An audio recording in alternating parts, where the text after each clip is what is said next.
governance and development at the grassroots is systematically undermined and starved of funds. Now, therefore, His Excellency President Dr. William Samoei Ruto, CGH, and the Right Honorable Raila Odinga, EGH, as political parties in Kenya, and bearing the greatest political responsibility, acknowledge the need in setting up a broad platform for collaboration and cooperation between all political forces and other stakeholders in the Kenyan society to address these long-standing challenges that threaten our nationhood. As a first step towards this collaboration, His Excellency President Dr. William Samoei Ruto, CGH, and the Right Honorable Raila Odinga did set up the National Dialogue Committee in the year 2023 and hereby make this resolution on the initiatives that must be undertaken to instill further confidence in the country. While this memorandum does not define the formation of a political coalition between the respective political parties, its successful implementation will inform the basis of steps towards the establishment of a progressive and stable country. Now, therefore, the two leaders commit and resolve to collaborate and cooperate with each other by conducting broad-based consultations between themselves on the key issues identified below. Number one, the full implementation of the National Dialogue Committee report, the NADCO report. Priority issues in the NADCO process, like the cost of living, youth unemployment, establishing a framework for the implementation of the two-thirds gender rule, have been the topics of discussion for far too long and now must be actualized. Number two, inclusivity in all spheres of public life. Kenya belongs to all persons, regardless of their ethnicity, religion, generation, or geographic location. All Kenyans are equal and all are entitled to an equitable budgetary resource allocation and opportunities in public appointments. Further, though the Constitution of Kenya is clear on the rights of minorities and the marginalized people in the country, not enough has been done, almost 15 years later, to uphold these rights by fully implementing the provisions of the Constitution. Third, protecting and strengthening devolution. Devolution must continue to be protected from any possibility of clawback on devolved functions, and more effort must be put at devolving all funds allocated to a devolved function, increasing budgetary allocation to counties, and ensuring the timely and predictable disbursement of devolved funds. Your Excellencies, allow me to now invite my counterpart, the Secretary General of UDA, the Honorable Hassan Omar, Senator, to continue with the rest of the document. I thank you. Your Excellency the President, Your Excellency the Prime Minister, Your Excellency the Deputy President, Your Excellency the Chair of UDA. Like my brother Sifuna, I can confirm that UDA has also processed this document through the necessary protocols that are established by our Constitution. Present here is the National Steering Committee, which is chaired by His Excellency the President, who I will not ask to stand. There's also the National Executive Committee of the UDA. Can you please rise for recognition? And we also have the UDA Party Parliamentary Group that is also present in this auspicious occasion. I will proceed from where my brother Sifuna left. Number 4, promoting and protecting the livelihoods of young people. Urgent and massive investment must be made in all high potential sectors of the economy, including mining, blue economy, agriculture, and ICT, to create sufficient employment opportunities that provide ways for young people to earn a decent living. Nationwide economic stimulus programs must therefore be initiated. Young people must also be mainstreamed in all political spaces to bring their voices to the table and their participation to the center of all activities. Number 5, leadership and integrity. Kenyans are concerned by the expression of opulence, accompanied by rude and arrogant conduct of public officers, and the apparent impunity that has followed the same. It must be enforced that the demeanor of public servants needs to reflect the dignity of their offices and the respect owed by them to the citizens of the Republic of Kenya. We must also urgently provide a legal and institutional framework for addressing conflicts of interest among public servants. Number 6, the right to peaceful assembly and protest under Article 37 and compensation of all pending claims of abuse and derogation of their rights. Derogation of the rights to peaceful assembly and protest remains one of the most shameful realities of the excesses of the Kenya's law and order responses since independence. The effort to uphold this right must now involve not just the taking of responsibility by officers who break the law, but also by compensation of the victims of these derogations.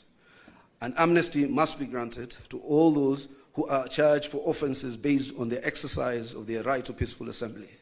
The National Police Service must update their methods and processes of dealing with demonstrations and assemblies when they are held, and particularly when they have to be managed or contained. 7, the national debt. The urgent audit must be conducted of how much has been borrowed in the past and how it has been used. Going forward, we must stop the ballooning of the national debt and ensure accountability for future borrowing. Lastly, we must ensure the money is used in all manners that grants an equitable benefit to all Kenyans in every region of the country, since payments are made by all from taxes regardless of their locations. Number 8, the fight against corruption. Kenya needs to move from talk to action. We must move from the fight against corruption to winning the war against corruption. We must enhance the capacity of institutions that enforce accountability, and particularly the offices of the Auditor General, the Controller of Budget, and the Ethics and Anti-Corruption Commission. 9, stopping wastage of public resources and promoting government efficiency. A new ethos of public expenditure in both national and county governments must be inculcated in a manner that promotes austerity, justification, and effectiveness in the use of public resources. Number 10, protecting and promoting the sovereignty of the people, the rule of law, and constitutionalism. The rule of law requires that government and its officers to obey court orders and only challenge the validity of judicial pronouncements through legal processes. The spectre of abductions and extrajudicial killings do not bode well for democracy. Suppression of constitutional freedoms, including speech, expression, assembly, and media, must stop. Furthermore, political parties, being key pillars of democratic participation, must be strengthened.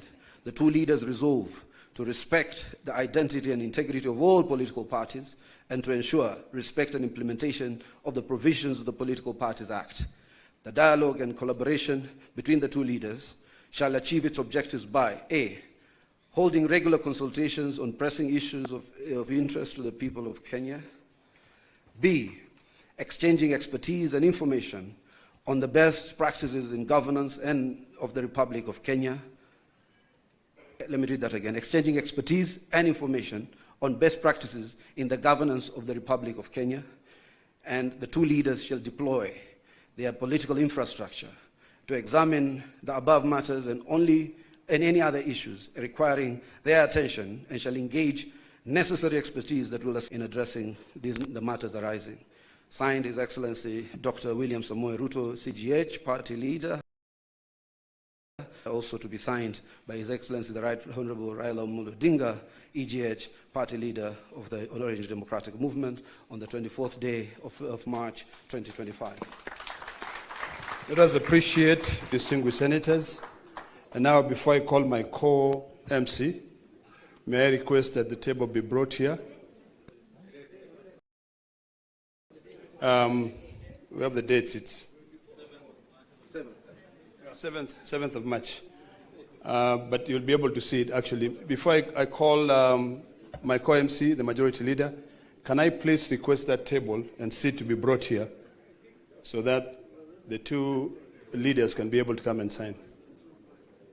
And now, allow me to hand over the mic to my co-MC, a man I couldn't see eye to eye, but now I'm seeing eye to eye, Kimani Ichung'wah, to take over from there. Thank you very much. Thank you, my co-MC, Senator Ledama. Your Excellency, as the stage is set, as my co-MC, Senator Ledama, has said, we are here to witness as you and His Excellency Right Honorable Prime Minister Raila Odinga sign this MOU, which forms a framework of how we will work together as the two largest political parties. Your Excellency, as you've been told, you and His Excellency the Prime Minister are leaders of the two largest political parties in the country. That means, Your Excellency, that you also bear a greater responsibility than any other political parties or political leaders in the country. And with that responsibility, Your Excellency, you and Prime Minister are expected to bear the responsibility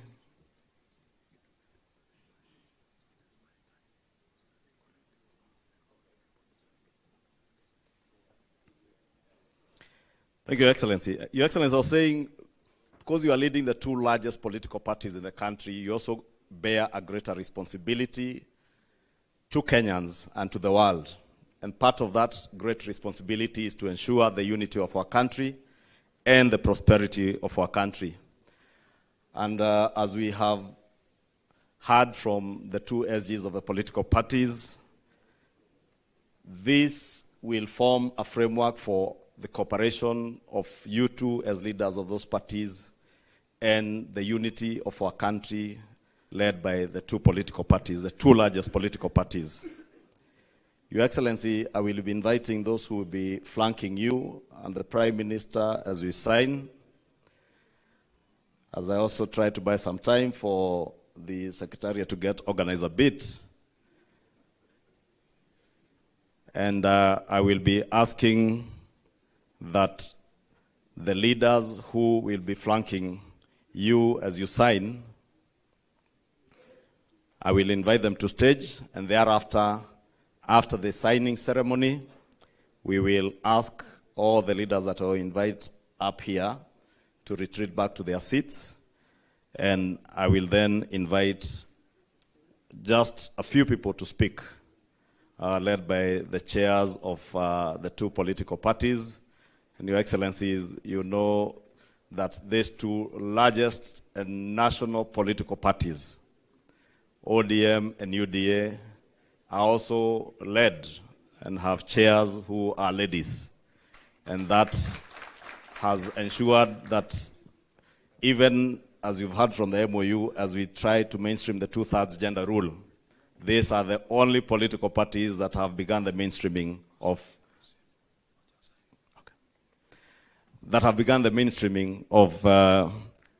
getting our women leaders mainstreamed in our political leadership. Without much ado, Your Excellency, allow me, since I have the SGs here, to invite the two chairs, Governor, Your Excellency, Governor Gladys Wanga, and Your Excellency Cecily Mbarire, our two chairs.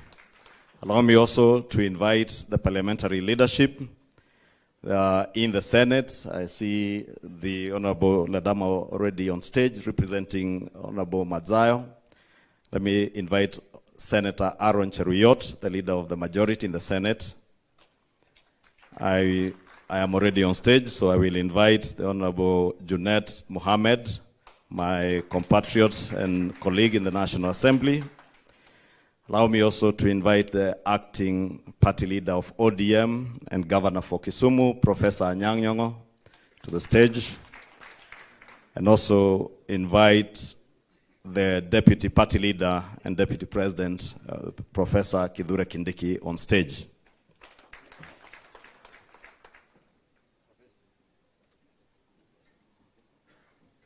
Once you are all settled, Professor, you go to the other side. Professor Kithure Kindiki, Deputy President, to the right. You can also see these two largest political parties are the only parties with professors in their leadership and have women chairs. It is now my singular honor to invite the Right Honorable Prime Minister, His Excellency Raila Amolo Odinga, Baba wa kila mtu, to stage.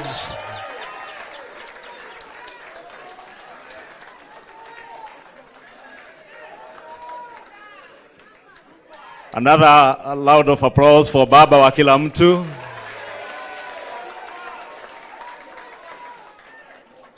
Now finally to invite His Excellency the President of the Republic of Kenya and the party leader of UDA to the stage.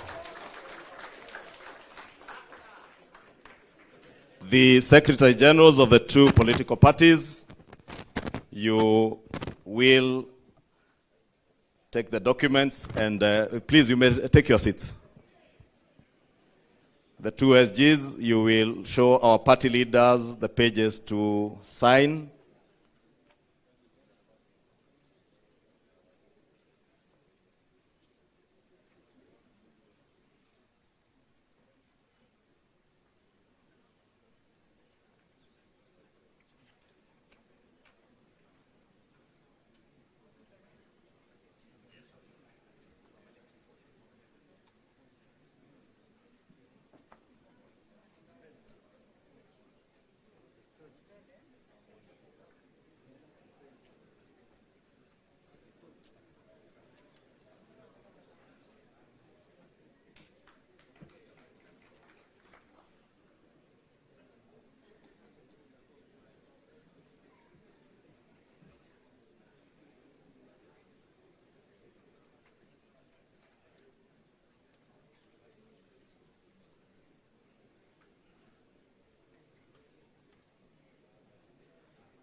A hand applause to the two party leaders as the two Secretary Generals confirm that they have fully signed together with our legal personnel,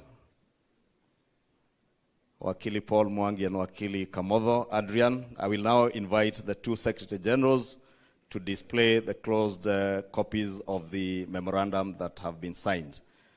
Just in front there. You can open the first page, SG. There. Just open the front page and display for a photo session. Front page, front page. Front page. A hand of applause. I will now ask Your Excellencies to be the first to take your seats. Or they sit here. Then, if you have no seat, you may take your seats. If you have no seat on stage. For those without seats on stage, you may take your seats.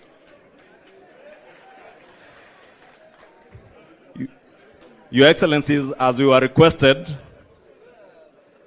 we will try to be very quick. I will now want to invite the chairperson of the ODM party to make her very brief remarks.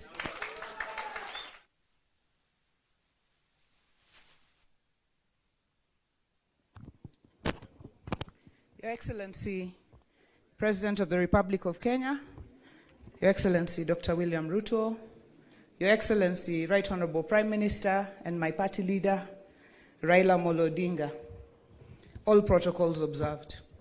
Your Excellency, the Deputy President. The unity and stability of this country and the prosperity is not the responsibility of a few. It's the responsibility of all of us as a nation. And while we may have different political persuasions, and come from different parts of the country and different schools of thought, nobody can fault unity. Nobody can fault equity. Nobody can fault not leaving anyone behind. Nobody can fault bringing this entire country together and making everybody in this country feel a part of this country. And that is why today this unity effort is appreciated. And I'd like to state it from my own school of thought, that this unity that you have put together today, Your Excellency and my party leader, is not about the two of you. Because Baba here has seen it all. In fact, he has enough for his and all generations. His Excellency, the President, has sat on all positions. So in my thinking, this unity is for the young people of this country. It's for all of us. It's for the women. It's for the marginalized. It's for those Kenyans who have felt like they have never been part of Kenya because have always been left behind. And let me state in conclusion, as the national chairman of the ODM party, and as I say, the largest party south of Sahara and north of River Limpopo, the ODM party, our party leader, and on behalf of this party, officials and members across the country, all 47 branches, we are behind this unity. We are behind this agreement.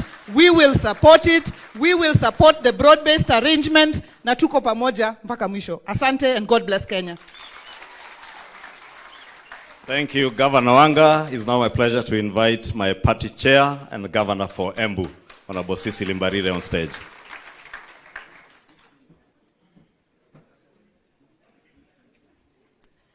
Your Excellency, the President of the Republic of Kenya, who is also the party leader of the UDA party, Your Excellency, Right Honorable Prime Minister Raila Odinga, who is also the party leader of the ODM party, our Deputy President, all protocols observed, it is a great pleasure to be part of this historic event. I want to begin by saying that today we are reminded yet again that the nation will always remain bigger than our individual and party interests.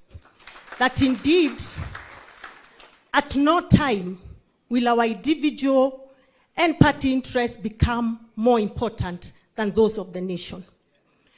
I am happy that today, after a lot of rumors in the media, we are not signing an agreement behind closed doors in some private space. I'm also happy that it has taken serious consultations through the party structures to get to where we are. I'm equally happy that we have not signed a document that remains a secret to the people who we represent and who matter most. Today, Kenyans know what we have signed up to. Today, we are not signing to sharing positions. We are signing to issues that affect our people. So, we have today told the people of Kenya that it is not about positions, that actually the issues that have been bedeviling this country are the most critical issues that should bring us together. But more importantly, this signing for me means a lot. Because what does it mean to me? That going forward, we are no longer going to organize our politics at the regional level. We are no longer going to organize our politics at the tribal level. We are going to organize our politics around issues that affect our people. And therefore, this indeed is a great moment. I want to really congratulate the two party leaders, because you could have decided to stick to your hardline positions and decide you are the tough guys, but you realized how important your decisions are to the nation. To the politicians out there who are still stuck to regionalism, we are telling them nationalism is bigger than regionalism. To the leaders out there that believe belonging to the minority means you have no voice, we are telling you today the minority too have a voice in this great nation. To the leaders out there who continue to draw us back to where we come from, we are telling them we are moving forward as one united Kenya. Long live Kenya, long live the ODM party, and long live the UDA party. Thank you very much. Thank you. Our party chair. It's now my honor to invite the acting party leader of ODM and governor for Kisumu, Professor Anyang' Nyong'o, who I also fondly refer to as old boy, not because he's older than me, but because we went to the same school. It is called the Alliance High School. For those who do not know. Bwana Yesu asifiwe. Hallelujah. Thank you very much. Your Excellency, the President, William Samoei Ruto, and my party leader, Raila Odinga. I will not say much. The two ladies have said it all.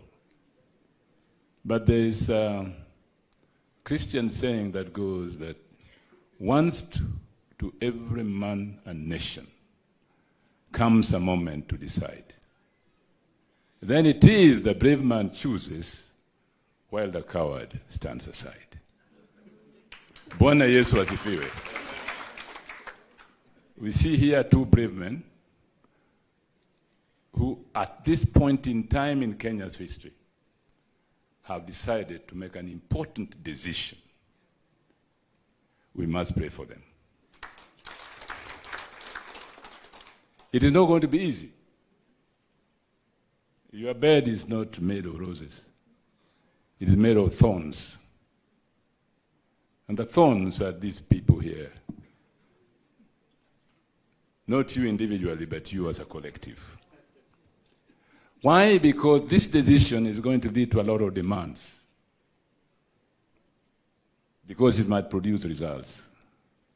And those results will not be easy to produce. And therefore I'm saying here that it's us collectively who are present here today to witness this great occasion, to go out there and support the two brave men. Once to every man and nation comes a moment to decide. Then it is the brave man chooses while the coward stands aside. Thank you very much. Thank you, Governor Nyong'o. Your Excellencies, that is it in terms of our party chairs and our party leaders, and mine now just to invite our deputy party leader and deputy president to invite you and take over as MC from now onwards. And Your Excellency, as you have been told, this framework for cooperation is a cooperation not just for the unity of our country, but also to synergize our strengths as the two largest political parties in this country and for the prosperity of all the people of Kenya, all without excluding anyone. Thank you very much, and now my honor to invite the Deputy President, the other professor, Professor Kithure Kindiki, who for the record also attended the same school with the governor for Mombasa and the governor for Nairobi. And Kimani Ichung'wah was in the other school. Your Excellencies, William Ruto and Raila Odinga. My task is to moderate the last and remaining part of this event. As I do that, allow me, Your Excellencies, to say two things. The first is to say I am a proud Kenyan to see what is happening here today, because as other speakers have said, courageous decisions are made by courageous people. Easy and flimsy decisions are made by weak people.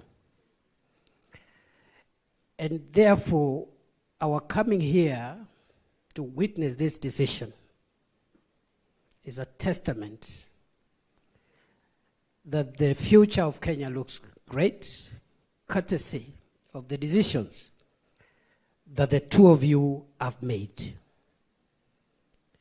The two of you have the largest political infrastructure in our country, by far.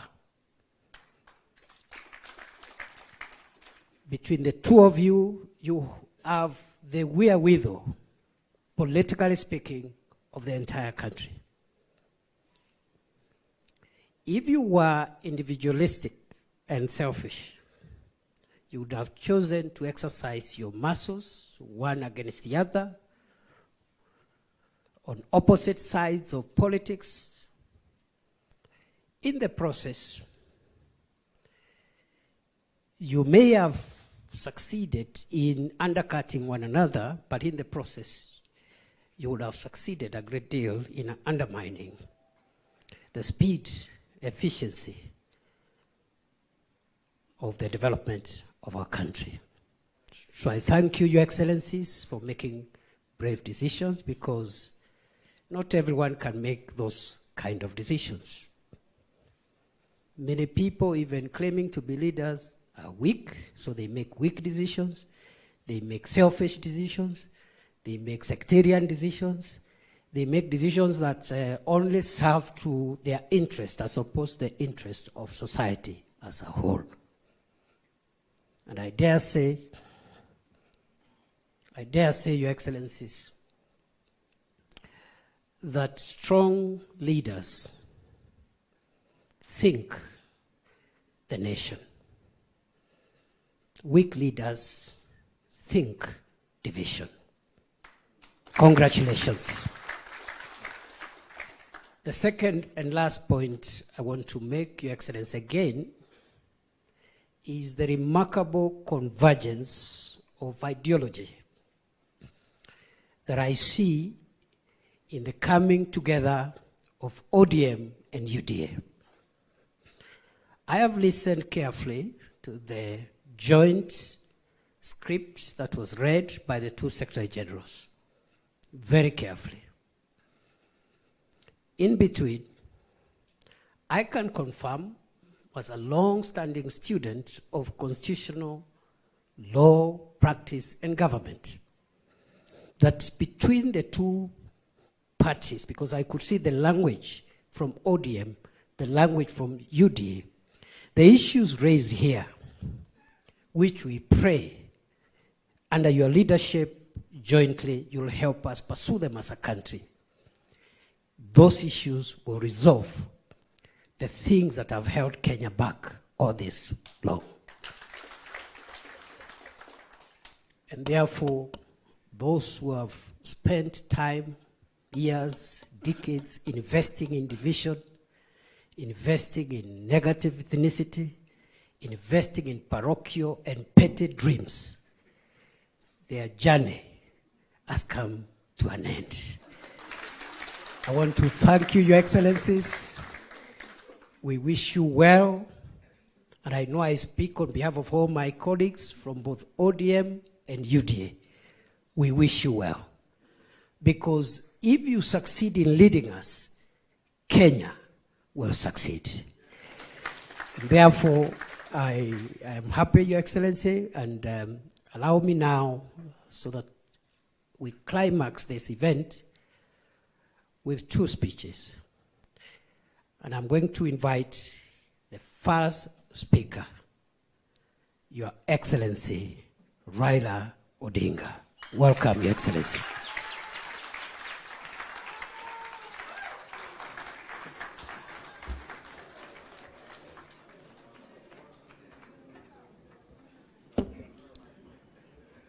Hi.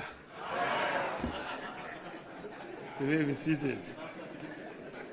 Thank you very much. Your Excellency, President William Ruto, who is also the party leader of UDA, leaders of the two political parties, ladies and gentlemen, Amjambo. The ODM people here. ODM. ODM. ODM. You see, wako tayari. Well, I'm very happy to stand before you here this morning to talk to you after a long period of absence. As you know that in the last 6 months, I've been engaged in the campaign on the continental platform for the position of the chair of the African Union. Some people ask me why did I decide to run for that position. And I say that I was approached by senior leaders on the continent who, when they saw that that position was becoming vacant, they needed somebody with a Pan-Africanist ideology to go and try to set that movement in the right path so that it can achieve the objectives for which the founding fathers formed it. So they then sent the former Nigerian president, President Obasanjo, to me to come and persuade me to run. And after a lot of soul searching, I made a decision. And some of you will have seen me with President Obasanjo on my side when I announced that I was going to run for the position of African Union chair. I did not expect to be supported by the Kenya government. But out of blues, President Ruto announced that he would support my candidature. I thought maybe this is a better way to get rid of him. Good riddance. I would say that, in respect of the motives, he actually was genuine because he followed that announcement by giving full support to my candidature. As you know, you cannot run for the chair of African Union without being sponsored by your home government. You cannot just sit somewhere there and say, Mimi ni Professor Kithure Kindiki, I want to be a chairman of African Union. You will not even be seen. Your name must be presented by a government official through the embassy of Kenya in Addis Ababa. And this they did. And not only that, they put also the machinery behind my campaign. And Mr. President Ruto himself called various presidents and made appointments for me and also persuaded them to support my candidature. He himself invited the president from East Africa here in Nairobi to basically adopt me as a candidate for the Eastern region. And this they did. So Kenyan ambassadors in all those foreign countries were also informed and that they would support my candidature. And whenever I went to, they received me at the airport, took me to the hotels, and also took me to meet with the president. I was able to meet more than 40 presidents on the continent. And I traveled Africa from east to west, south to north, like never before. As you know that I have been the high representative of the AU on issues of infrastructure. So I'm not actually strange to these issues, to the continent. But it gave me a better opportunity to now understand problems facing many African countries firsthand from the leadership of the continent. As you know that our continent has suffered seriously from innovations from outside. First was the slave trade that took so many of able manpower across the shores to go and work in the building of Americas, both North America and South America. Some were taken to Arabia, some were incarcerated there and died there. So that was the first. Then came colonialism, where they went and set somewhere in Berlin and partitioned Africa according to their interests. British, French, Italian, Portuguese, and so on and so forth. So Africa has suffered seriously. That was colonialism. Then when Africans fought for independence, they granted it, but it was a flag. But then there was also neo-colonialism that came about, and Africa has continued to be marginalized. So I saw this and came up with a program of how we were going to deal with these issues. We campaigned strongly, and we went to Addis Ababa quite confident of victory. Before I went there, the women here, Orange women in Nairobi, organized a prayer meeting for me in Bomas of Kenya. And they prayed for my success. And I told them that they were only going to do two outcomes in Addis. One, we would win, in which case we would have succeeded. The other one, we would lose, but we would also have succeeded. Because I told them why, we will come back home. So east and or west, home is? West. So we are here. So when I came back, I went to meet with the president in Mombasa to thank him for the support that the government had given me during that campaign. And he was, of course, very gracious. And at that time, I found when the two teams from the parties had worked out on some documents that they wanted to be signed, I told him I cannot sign the document until I've consulted our people, my people. So I took time.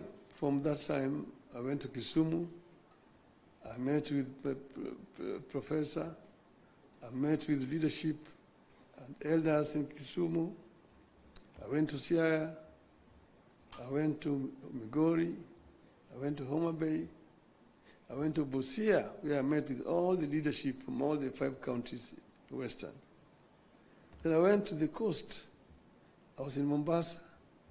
I was in Malindi, in Kilifi.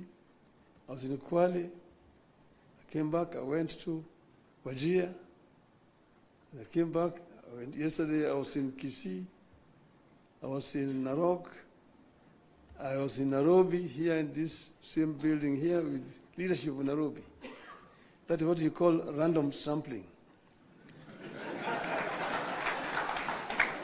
And I think I managed to get the feeling of my people, my supporters.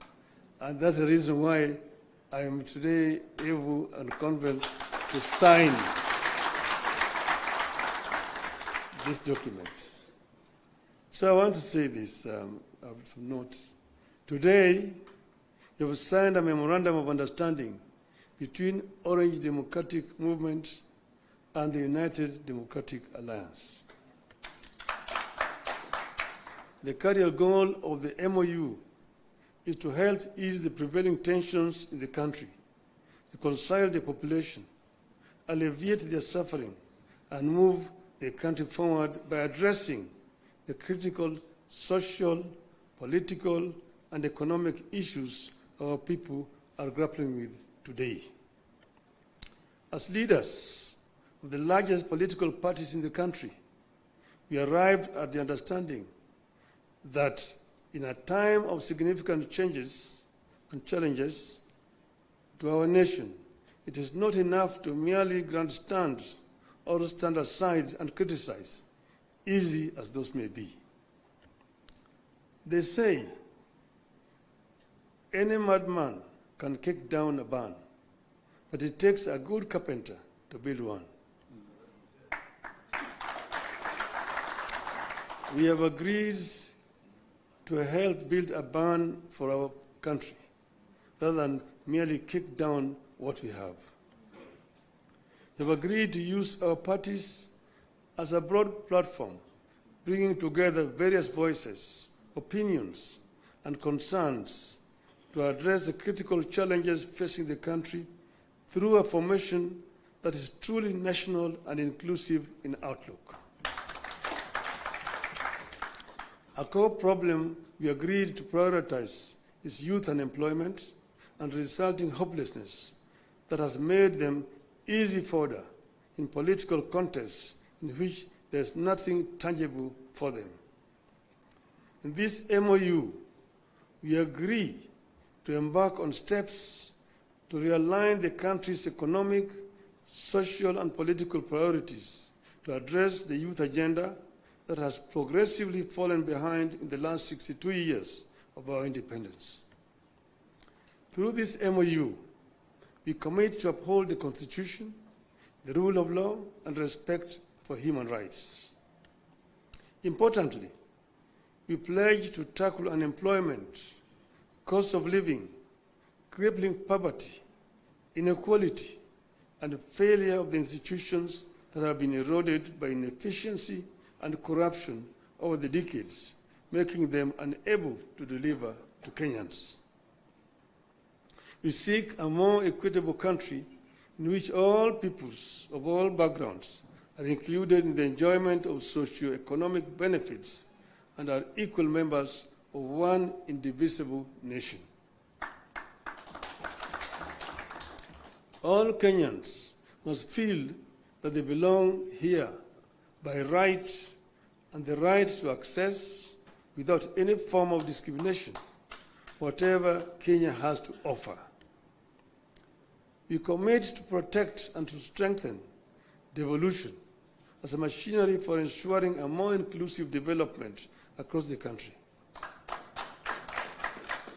In this regard, we will be tabling a proposal that the unbundling of functions that has been recently concluded, counties should get not less than 450 billion shillings in the 2025-2026 financial year. We will also seek the faithful flow of funds to political parties, being vehicles for the channeling of hopes and aspirations of the people. We will use this platform to revisit the constitutional provisions on leadership and integrity, corruption in public life, fundamental freedoms like free speech, protest and assembly, and preservation of the rule of law. We recognize that many of the issues this country is struggling with are as old as the country itself. It will take mutual trust between leaders and the creation of a conducive environment for them to be tackled with honesty and objectivity in a broadly constituted formation. As leaders of and our parties, we commit to hold regular consultations on pressing issues, exchange expertise and information on the best practices in the governance of the Republic of Kenya, and facilitate and participate in public activities of interest to the people of Kenya that relate to their problems. We make it clear that the memorandum we have signed today does not define the formation of a political coalition between ODM and UDA. However, its successful implementation could inform the basis of steps toward the establishment of a broadly constitutive and progressive formation for a stable country in future. We urge all Kenyans who are interested in having a stable, inclusive, and progressive country, devoid of grandstanding and alienation of whole communities and regions, to rally behind this formation in the interest of our nation. God bless Kenya. Thank you. My pleasure now to invite my brother, William Samoei Ruto, to come, the party leader of UDA.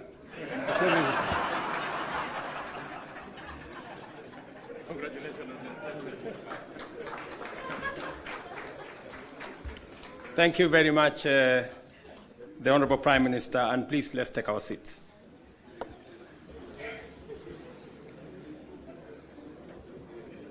Your Excellency, Raila Amolo Odinga, Prime Minister of Kenya and party leader of my former party.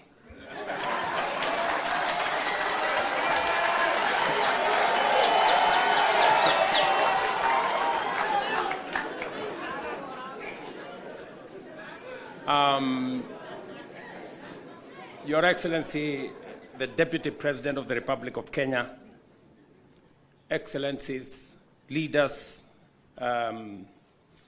of both UDA and ODM, distinguished ladies and gentlemen, good afternoon. Hamjambo.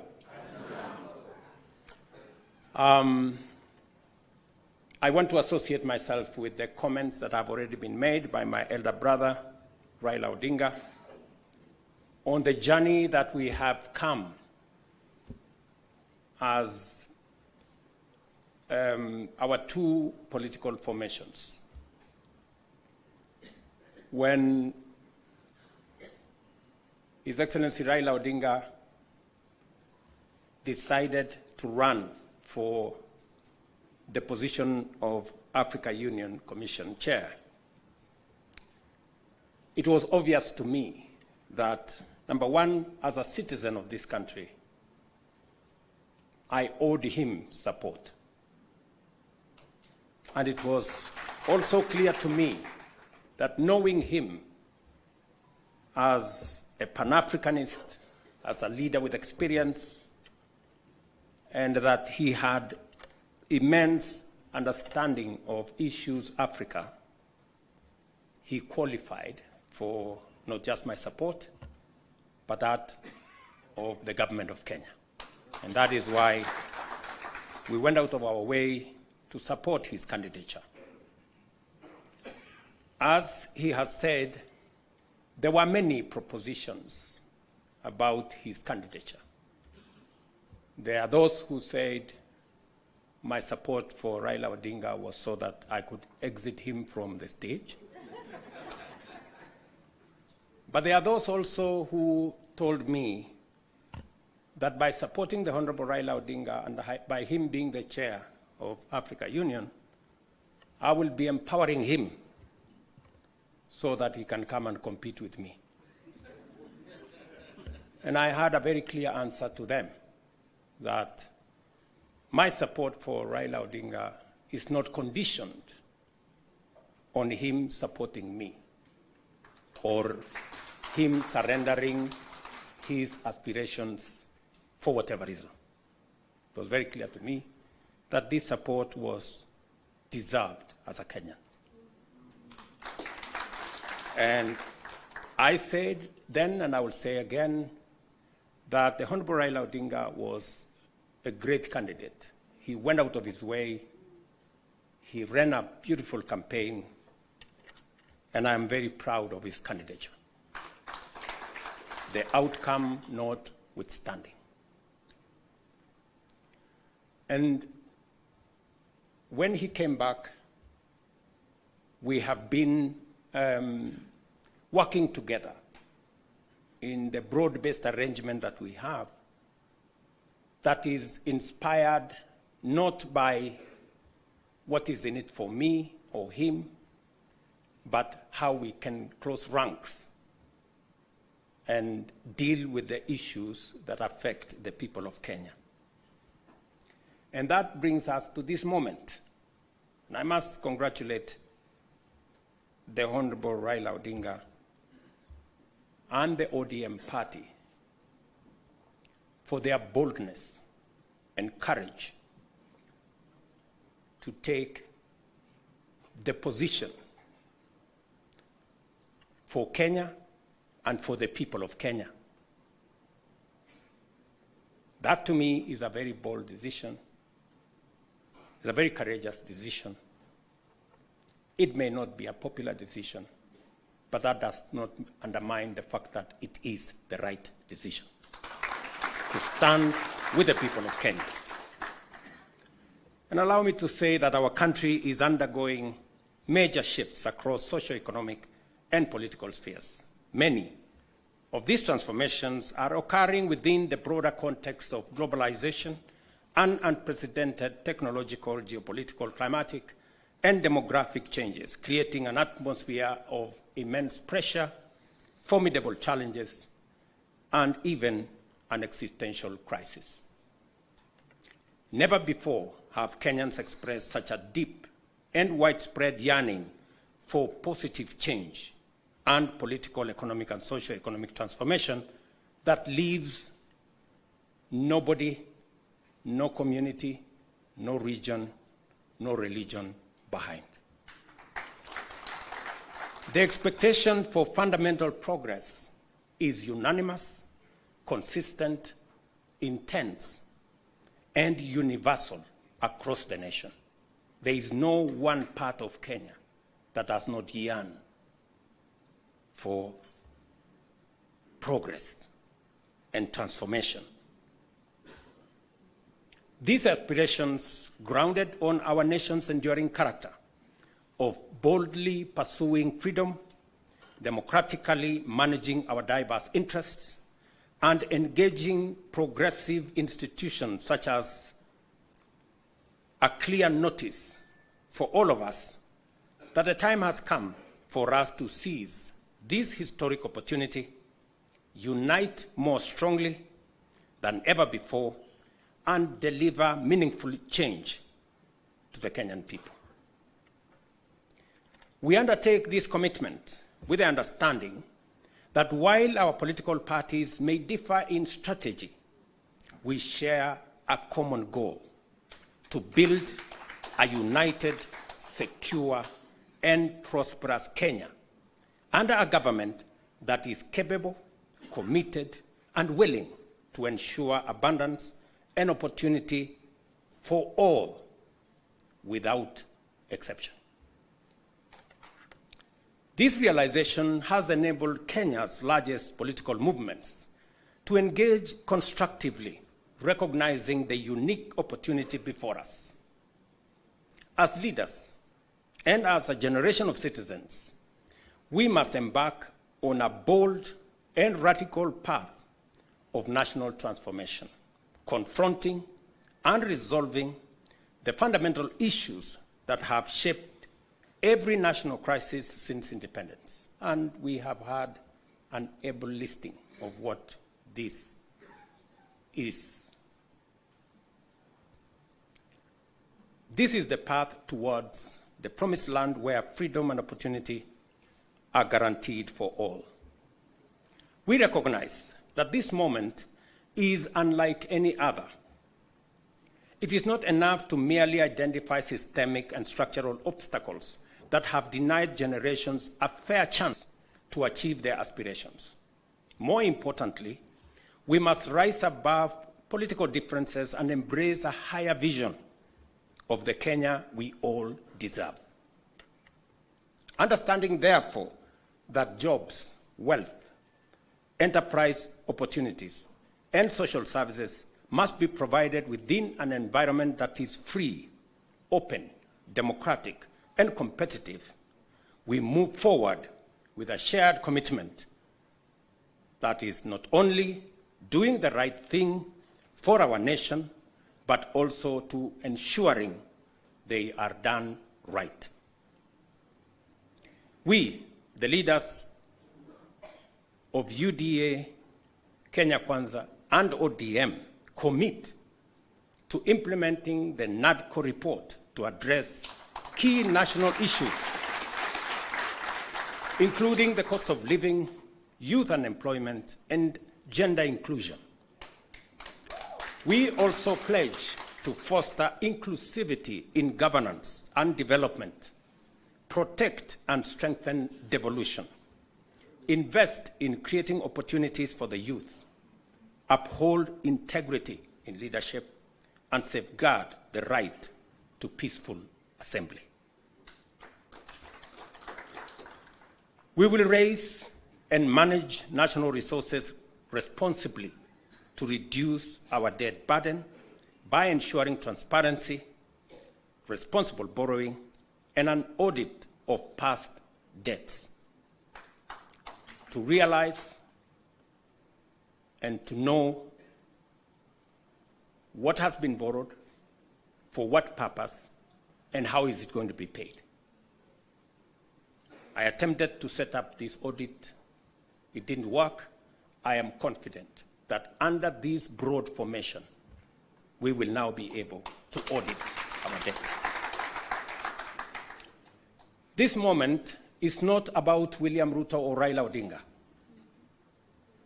This agreement, this memorandum of understanding, is not about sharing positions or winning elections.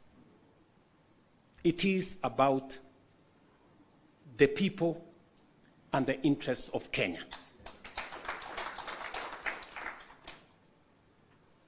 That is what is significant.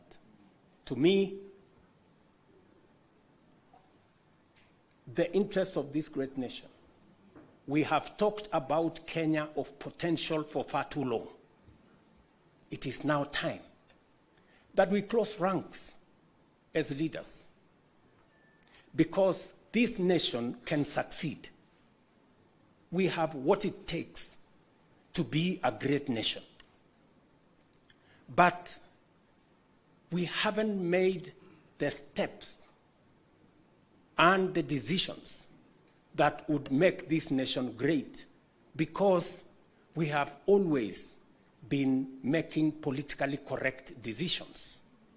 We need to make decisions that are correct as far as the interests of the people of Kenya are concerned.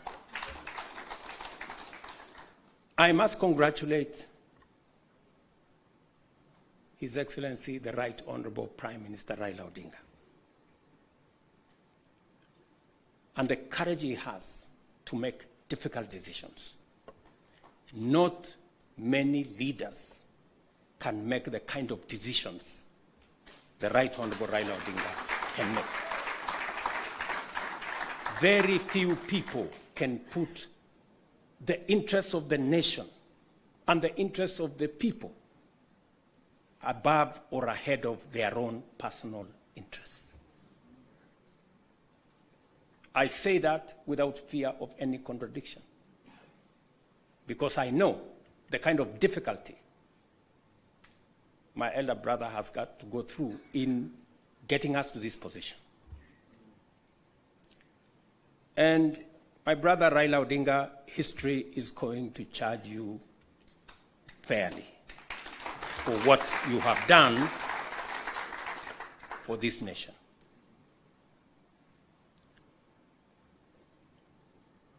Immediately after the elections, several months after the elections, I called my brother and I told him, you have been my party leader. You have been my senior. Today, by God's grace, I'm president. I want you to be treated well.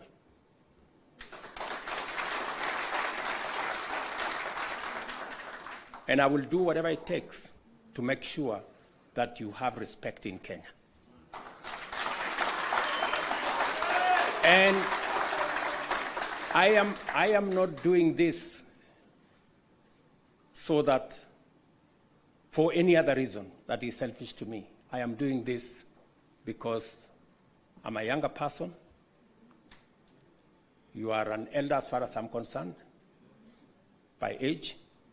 And the contribution you have made to this Kenya deserves respect and deserves support. And that is the relationship I have built with the Honorable Raila Odinga. And I am very clear in my mind that going into the future, it will take more than Raila Odinga and myself. It will take every one of us to pull this country together and to achieve the things that will change Kenya for the better.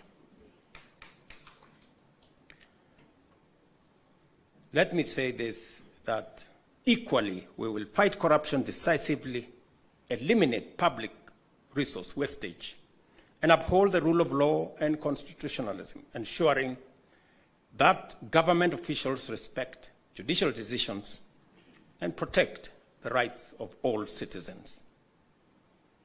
Our collective goal is a just, equitable, and prosperous Kenya for all of us. Thank you very much to all of you. May God bless our great country, Kenya. Asanteni sana. Another round of applause for the principals, please, as I seek your indulgence, Your Excellencies, for a quick photo opportunity. If we can kindly just move the tables, if you'll just give us a minute to move the tables, we'll have a quick photo opportunity, starting with the two principals.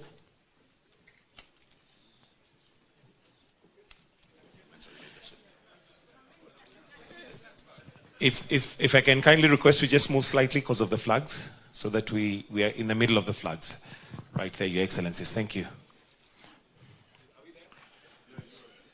The second photo will have the party chairs and the Secretary Generals to kindly join in.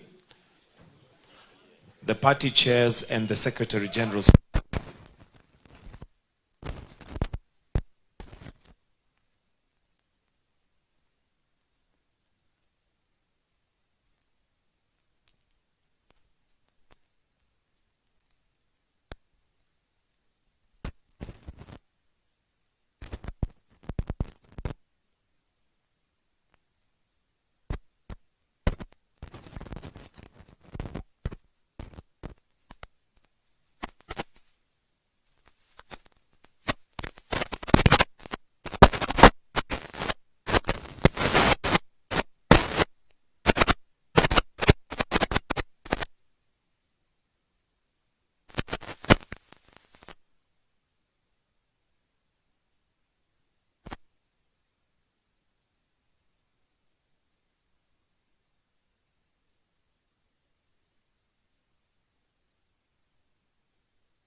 Let us all rise.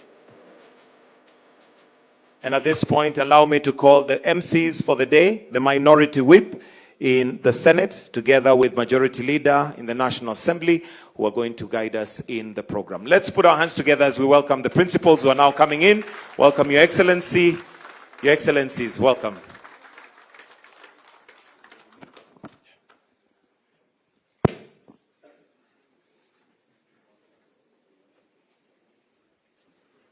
And please let us all remain standing.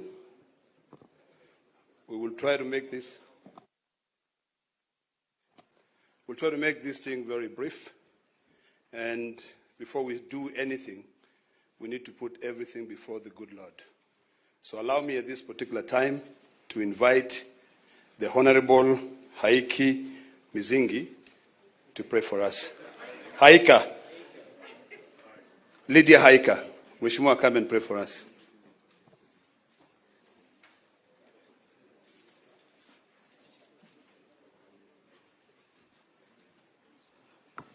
Asante sana na tuamini na tuombe. Mungu Baba Mwenyezi, tunakuja mbele zako asubuhi ya leo tukilisifu na kulitukuza jina lako. Tunakushukuru Mungu kwa ajili ya nguvu, afya na uhai uliotupatia. Tunakushukuru pia kwa ajili ya nchi yetu Kenya na viongozi wote uliotupatia. Siku ya leo tunakukabidhi mikononi mwako, ya kwamba yoyote atakayotendeka hapa, maongezi na yote ambayo atakayofanyika hapa, Mungu, ya kupendeze na yawe ni ya kufaa katika nchi yetu ya Kenya. Na ni katika jina la Yesu nimeomba na kuamini. Please remain standing as I request the Honorable Abdi Salama to come and say a prayer for us.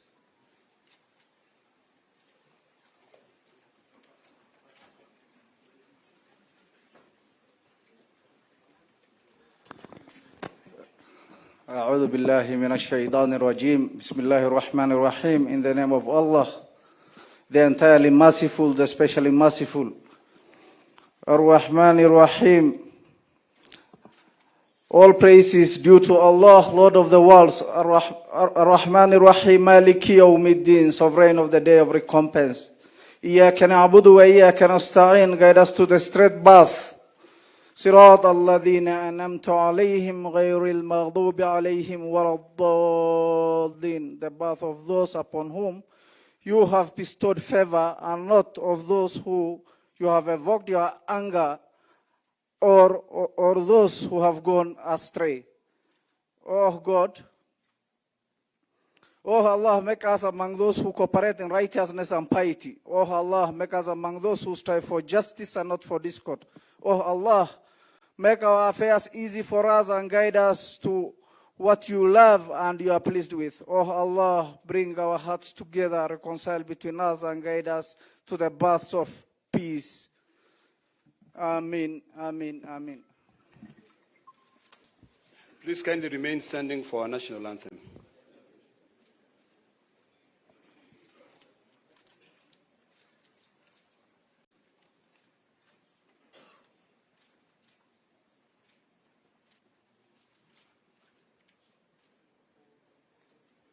All right, I'll lead you with the national anthem. All right, let's start. O God of all creation, blessed is our land and nation. Justice be our shield and defender. May we dwell in unity, peace and liberty. Plenty be found within our borders. You may kindly take your seats. Unfortunately, I don't know how to sing the East African National Anthem. But because this is a party affair, na leo hii ndio mimi nimekubali baba ni baba ya kila mtu kweli. Now, allow me to request the two Secretary Generals, the distinguished senator, the former senator, but actually still a senator, the SG Omar Hassan, to be able to come in front. I would also request SG Edwin Sifuna, Senator, CBS.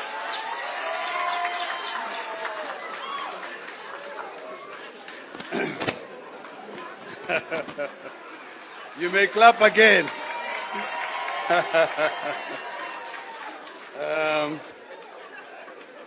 Very good. All right. All right, thank you. Now listen. You know, mimi nimwambia baba ni baba ya nani? Kila mtu. Na sasa ukiona SG amesimama hapa, tupigie baba makofi. Ama namna gani? Now, Bwana SG, this is a very important function for us. And I'm going to request, can you please get the statement?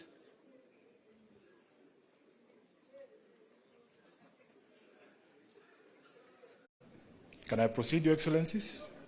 Okay.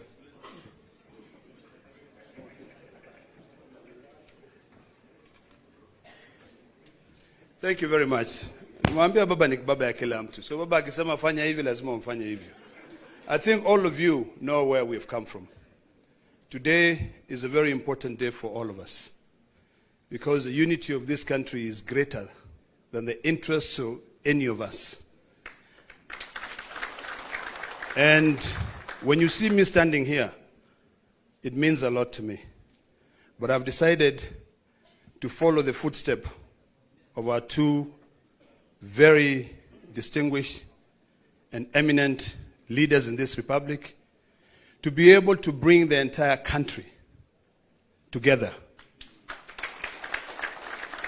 so that we can do away with a constant fight.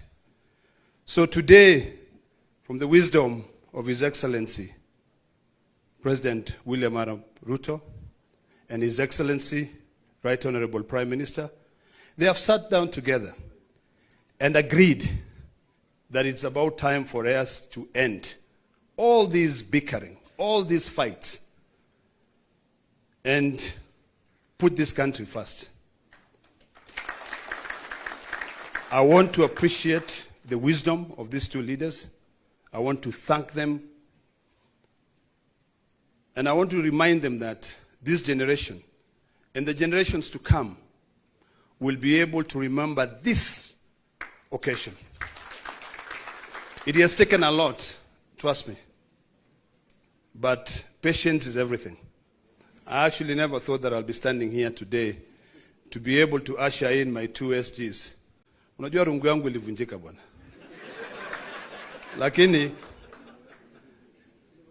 mbele is the most important. Unajua mali ilivunjika Junet. But today we are here to sign, or the two leaders will be signing an expression of interest to work together. It is imperative that we all find areas that we can be able to work together, and I believe that the details will be provided with you in time. So without wasting so much time, let me now take this opportunity to invite the distinguished senator from Nairobi, SG Edward Sifuna, CBS, to be able to read the first 5 paragraphs. And I would kindly request you to actually remain silent so that you can internalize and you can be able to demystify the meaning of this agreement. Welcome, Banasia. Thank you, Senator Ledama, Your Excellency the President, Your Excellency Prime Minister Raila Odinga, Your Excellency the Deputy President, all leaders present here, all protocols observed. My name is Edwin Sifuna. I am the Senator of Nairobi, and I am standing here in my capacity as the Secretary General of the Orange Democratic Movement. Your Excellency, in the capacity as SG, I have certain constitutional duties, and that is why I'm standing here to execute those duties in accordance with the Constitution of ODM. We have taken the liberty to read out this Memorandum of Understanding so that we are all clear on what it is and what it is not. We are all clear on what it is and what it is not. As SG, I want to confirm that this document has been processed through the relevant party organs. And Your Excellency, I have here in this room members of the party's central committee, who I'll just request to stand up so that they confirm that this is a decision of an organ of the party. Please stand up if you're a member of the central committee of ODM. Thank you very much. You may be seated. We are going to take turns with my counterpart to read out this MOU. It is titled Memorandum of Understanding to Resolve the Social, Economic and Political Challenges Facing Kenya 2025. Realizing that Kenya has gone through a long period of political crisis and conflict that has hampered the nation's potential for development and improving the livelihoods of our people. Angalia mkutaba makubaliano, lakini unapouelezea tu umeenda moja kwa moja mlima Kenya, unamaanisha? Sio kumaanisha, nasema kwa sababu demokrasia ya Kenya. Nataka utumie elimu yako, maana yako umeanza kucha maana sana. Umesema kwamba kwa mtu wa Mount Kenya anaitizama hii ni regime change. Yeah. Ifafanue ni kwa nini unasema ni regime change? Kwa sababu uchaguzi uliopita wa 2022 ulikuwa na wapiganiaji wawili. Moja alikuwa Raila Odinga. Yule mwingine alikuwa William Ruto. Watu wa mlima wakachagua watapigia rais wao kura. Wakapigia Ruto. Sawa. Nao ikaenda vile ilienda. Sasa ule walikataa na ule walipigia wamekutana sasa na wao wako nje. Kama umeangalia drama, angalia symbolics. Pale Kidiki alikuwa anatafutiwa kwa kuingia, yuko yeye mwenyewe anaamka anasema two principles, yani yeye sio principle sasa. Unaona hiyo?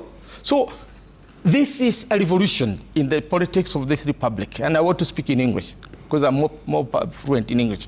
Kwa Kiswahili haya mabadiliko hatujayaona. Na kutoka sasa mpaka mwisho the country has changed. Kwa ni kama nimekuelewa kwa masuala ya kisiasa na mwelekeo wa kisiasa profesa, ni kwamba kilichofanyika leo kinaweza kuwa na uungwaji mkono kwa baadhi, lakini nasema kwa njia moja ama nyingine ni kama ni kisu ambacho kimekata sana watu waliopande wa mlima. Hiyo kisu sio kukata sana. Unaona kwa hadhara, umekatwa kwa hasara. Ile inaitwa public spectacle. Imefanywa kwa hadhara. Umeona kwa macho yako. Umekatwa, umeanguka. Ukachwa viganja na mapisi. Umeonekana hapo tu. So kwa kizungu tunaita public spectacle. Wakati wa zamani wale wahalifu, wale wanasoma vitabu, ulikuwa unawekwa pahali unakatwa watu kila mtu akiangalia. Ndio wasikue na tatuishi, sasa umemaliziwa. Kwa hivyo sasa ni hivyo. Kabla nimlete ndugu yangu Eric, takuwa swali moja pia profesa. Tunapokuwa kuna mtu anaweza kuuliza mbona imekuwa kwa kama kawaida na sio kawaida nzuri ya kwamba tumelifanya taifa letu la Kenya ni kuhusu eneo. Sio mtu atauliza ikiwa leo mtu wa mlima ataona kwamba amekatwa na maeneo mengine ya eneo hili, mikoa mingine nao isemeje? No, nasema watu wa mlima hawezi kublame ama kuwekea ama mambo watu wa coast ama watu wa Nyanza ama watu wa Rift Valley. Hii sio tabu za watu wa Rift Valley. Hapa wamesema ni vyama viwili ambavyo vina nguvu ambavyo vimeungana. Wasomi wetu Mutahi, Ngunyi na wengine wakanituambia kuna kitu inaitwa tyranny of numbers. What happened to the tyranny of the minds? Unaona? Sasa hawa watu wawili makabila yao sio kubwa kama namba zao sio kubwa kama hizi zingine, lakini kwa leo tumeona vyama vile iko na siasa, usawishi mkubwa wa visiasa. Watu wa Mount Kenya warudi, they go back to the drawing board. Ndugu yangu, kabla inipotelee, kuna tyranny of numbers na kuna tyranny of the house. Uweza kuwa na namba lakini ikifika kwa nyumba pale bunge uko na wachache. Nitakupatia 1997. Mbona Moi akashikana na Raila? Moi alikuwa na house ilikuwa chache kuliko ya upande nyingine. Moi alikuwa na 100, house ilikuwa 200 and something, so 100 and something ilikuwa nje. Moi hangeweza pitisha chochote, lazima angeshirikiana na opposition wakati ule ambayo ilikuwa na wingi. Kibaki alikuwa amempeleka kotini. So yake na Kibaki iko imemalizika. Akamtafuta Raila akamwambia njoo tufanye kazi ndiposa Kenya iendelee. Raila akakuja akafanya naye kazi. Kitu moja huwa tunatumia, na sasa nitamtetea Raila kidogo, huwa tunatumia ile handshake ya Raila kumdhihaki, kumchekelea na kumwekelea uongo. Hivyo ndivyo iliendelea. 2007 ilifanyika vipi? Kibaki alikuwa na wachache bungeni. Wengi walikuwa na unaendelea Eric, lakini muda wote utaniruhusu, alafu baadaye nitakukatiza wakiwa wanataka kuzungumza. Kwa tuendelee tu. So Kibaki alikuwa na wachache bungeni, angefanya nini? Sasa hata wa leo Ruto ako na wachache bungeni, inajulikana. Isipokuwa Wetangula alifanya mambo zake, inajulikana ako na wachache, afanye nini? Na sasa kukakuwa na ile msimko wa wale vijana mwaka uliopita tarehe 25 Juni, ambayo ilifanya sasa lazima hii yote ingefika mahali imefika. Wakati mwingi unapata serikali ndio huendea Raila, si Raila huendea serikali. Hata Uhuru alisema mwenyewe, nilimtafuta mzee Raila, hakusema Raila alinitafuta. Hapa Ruto amesema nilimtafuta Raila baada ya kila kitu. Wao mtafuta sababu gani? Mnaweza kuwa mnasema tyranny of numbers, hatukatai. Lakini tyranny of numbers si tyranny of the house. Hata tukirudi kura sahi, tyranny of the house itaenda na watu gani? Chama kimoja huwa kinabeba nyingi zaidi, na ODM ndio julikana. Tukienda hapo pengine regime change, hatuna regime change. United Kingdom saa hizi wako na regime change kweli? Hapana, sababu kule ni serikali mahuluti. Serikali mahuluti iko Germany. Hakuna regime change. Ile shida tuko nayo Kenya ni kwamba kuwa na muungano wote tunaanza kusema Wajaluo wameingia, Waluhya wametoka, Wakikuyu waliingia, Wakamba wako nje. Tuache kuiangalia katika harakati ama hisia za kwamba Mount Kenya imetoka. Mount Kenya hawajatolewa na mtu, waliondoka wenyewe. Kama waliondoka na wakitaka kurudi, hakuna mtu amepelekwa nje. Hii serikali hata ni yao. Hao ni wa UDA, sisi hatuko UDA. MP wengi kutoka Ruiru mpaka gavana wa Murang'a wa wapi ni UDA. Walitoka lini? Basi kama walitoka, na waandike barua ya kutoka, tuende tupige debe kule.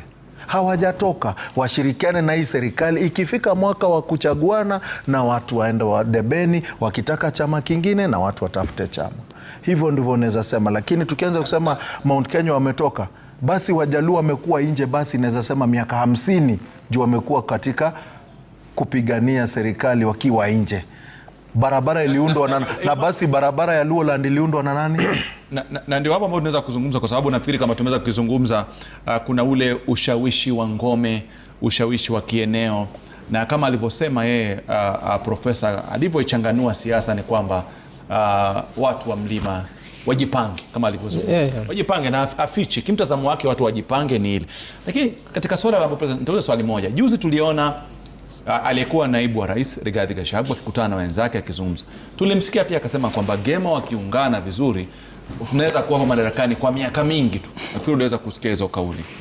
Ile kama anamuuliza Eric, ile wa ni sawa? Ule wa ni sawa. Hii nyingine sio sawa. Anauliza labda pengine kimtazamo wako. Mimi kitu ya kwanza nitasema tyranny of numbers yenye profesa amesema. UDA imeungana na ODM.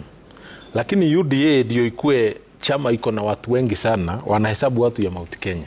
Because ilikuwa watu ya Rift Valley na watu ya Mount Kenya. Hao ndio wanaweza fanya ikue na watu wengi sana kwa UDA, because ilikuwa inasemekana ni chama ya Mount Kenya. Wakati imekuja tukatengeneza UDA. UDA watu ya Nyanza hawakuwa huko, watu ya Western hawakuwa huko, watu ya Wakamba hawakuwa huko. So ilikuwa ya tribe mbili. Na ile the biggest tribe ambao ni Mount Kenya already imeondoka. Meaning UDA haina watu. Unajua kwamba kuna magavana kutoka sehemu nyingine ambazo wako katika viti vyao na wabunge ambao wameshinda kupitia tikiti ya UDA, na sio kwamba wanatoka mlima. Kwa kusema kwamba wengine kwa kuwa wapo itakuwa uzungumzi sawa, manake najua watu wengi ambao wana wadhifa wa kuwa pale katika either katika county, katika bunge, katika senate ambao ni wa UDA lakini watoki mlima Kenya. Mimi nasema Rashid, mbunge ni mmoja. Na kama vile ulisikia profesa akisema, wakati Gachagua alifukuswa sijui kwa chama ya UDA, kwa serikali na nini. Watu wananchi tulikuwa tumetoka already. Kwa hivyo yeye ndiye alitukuta. Na ndio unasikia akisimama anasema naomba msamaha kwa kuwapeleka mahali ambao haikufaa. Hamukufurahia kwa sababu yeye alijua watu walishatoka. Sisi tumemkubali kwa sababu hatuwezi mpiga. Saa hii tunaongea. Ile kitu mimi nakwambia hapa yenye inaendelea kwa hizi chama mbili, wanasema wanaendelea vizuri sana kusema ni the biggest political party. Lakini hii ni karata ambao wanatengeneza pale. Hiyo karata ndio mimi nilikuwa nangojea nisikie wakisema vizuri sana. Sio ya hiyo serikali ingine, lakini ni ya serikali hiyo ingine. Mbona saa hii hauoni watu wote hapo? Mudavadi walishikana na chama ya UDA. Kwa hivyo wako ndani ya UDA. Mbona hayuko hapo? Kwa hivyo hapa ni interest ya mtu, hiyo ndio mimi naweza sema. Kama hujagawio vizuri huwezi kuja hapo because kuna watu wa ODM hawaja kuja hapa. Kuna watu ya chama kujifunga kamba ndogo sana katika masuala ya ukabila tu peke yake. Nchi hii ni kubwa sana, inazidi mambo ya Mlima Kenya. Siasa za ukabila kwa kuja pamoja kwa ODM na UDA kukubaliana kufanya kazi pamoja. Tunataka Wakenya wote wawe kitu kimoja, si ndio hiyo? Wangapi wanataka umoja ya Kenya yetu? Mnataka umoja uendelee namna hiyo? Kabisa. So bila kuchukua wakati mwingi, we want to congratulate you for the bold move that you have taken, Baba, and that you have taken Rais William Ruto. Nairobi ndio headquarter ya broad-based government. Sisi tayari tulikuwa tumeanza kufanya pamoja na leo tumefurahia sana. Nataka kuchukua nafasi hii. Nataka mjitayarishe. Sawa sawa? Mnataka kusikia Baba? Mko tayari kusikia Baba? Nataka tumpigie makofi Baba Raila Amolo Odinga. Haya. Vijana hoye! Vijana hoye! Nairobi hoye! Asanteni vijana. Vijana. Vijana. Tafadhali kae kimya hapa. Kae kimya hapa, kae kimya hapa. Kae kimya hapa. Kae kimya hapa.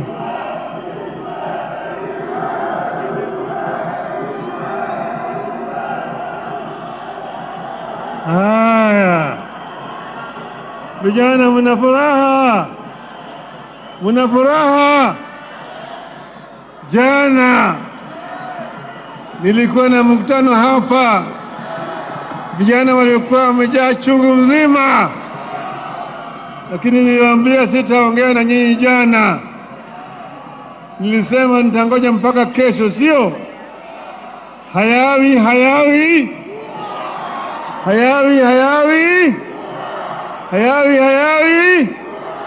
Imekuwa sasa. Leo tumeweka sahihi kwa mkataba ya kuleta ulewano, ya kuleta amani, ya kupigana na maadui ya Wakenya wote. Ugonjwa, ujinga, umaskini na utawala mbaya ukidhuluma na kimabavu. Sawa sawa? Mara hii tutatembea pamoja. Tumesema tunataka kuunganisha Wakenya wote wawe kama kitu kimoja, ili vijana waweze kupata ajira, gharama maisha irudi chini, bei ya unga irudi chini, kodi ya nyumba irudi chini. Sawa sawa? Na matibabu vile vile imarishwe. Yale yote tuko tayari kushirikiana na serikali ili ifanyike kwa Wakenya wote pamoja. Kwa sababu haya ndio nimeweka sahihi siku ya leo. Sawa sawa? ODM. ODM. ODM. ODM. Waje Bwana Ruto asalimu nyinyi. Aya, Nairobi hoye!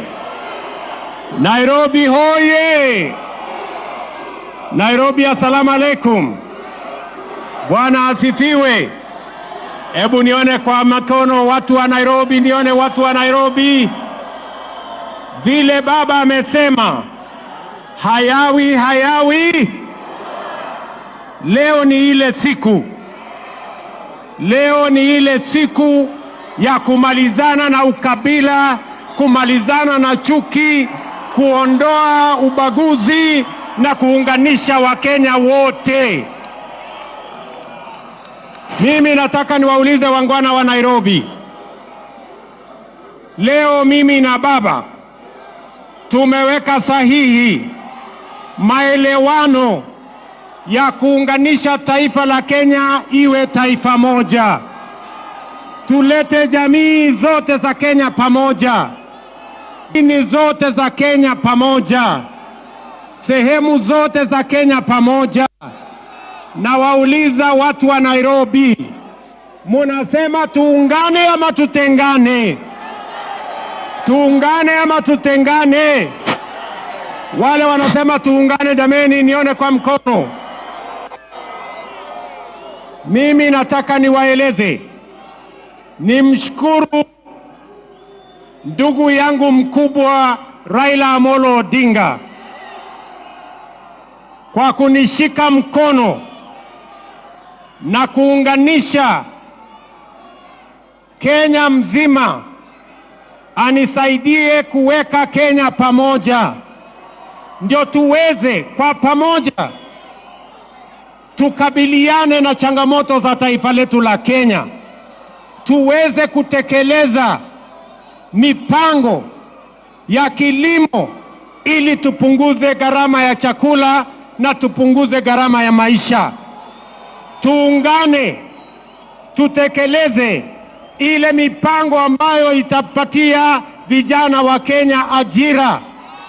Tuondoe matatizo ya vijana wa taifa letu la Kenya. Tuungane, tuondoe ukabila katika uongozi wa taifa letu la Kenya, ndio Kenya iunganike na tuweze kusukuma gurudumu ya kupeleka Kenya yetu mbele. Mimi nawashukuru viongozi wale wengine wote ambao tumekubaliana ya kwamba tunatembea pamoja. Na wauliza ndugu zangu, ile mkataba tumeweka sahihi hapa leo, sio kwa manufaa ya mtu binafsi, sio kwa manufaa ya Raila Odinga ama William Ruto, ni kwa sababu ya manufaa na interest ya vijana wa Kenya, kina mama wa Kenya, watu wote wa Kenya. Tuweze kutembea pamoja, tuishi katika nchi yenye haina ubaguzi, tuishi kwenye nchi yenye iko na umoja, na tukabiliana changamoto za Kenya, tupige hatua ya kwenda mbele kwa pamoja. Ndio leo jameni, tunakuja mbele yenu kuuliza ruhusa yenu. Watu wa Nairobi, mumekubali tuungane, tushirikiane, tufanye kazi kwa pamoja? Hebu nione wale wanasema tumekubaliana tuungane, tuungane, tuungane. Kwa hivyo asanteni sana.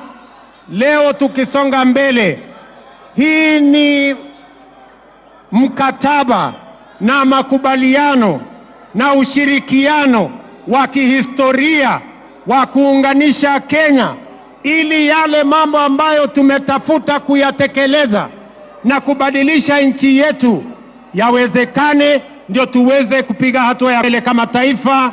Asanteni sana, tunawapenda Kanairo. Tumekubaliana ya kwamba wiki ijayo kuanzia Jumatatu tutaenda katika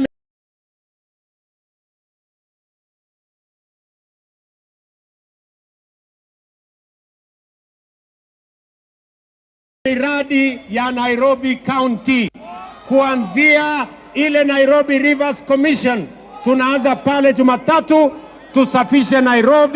tusafishe Nairobi River na tuhakikisha kwamba tunawapanga ajira vijana wa Nairobi. Asanteni sana, tunawapenda sana, tunawatakia baraka ya Mungu. Thank you very much.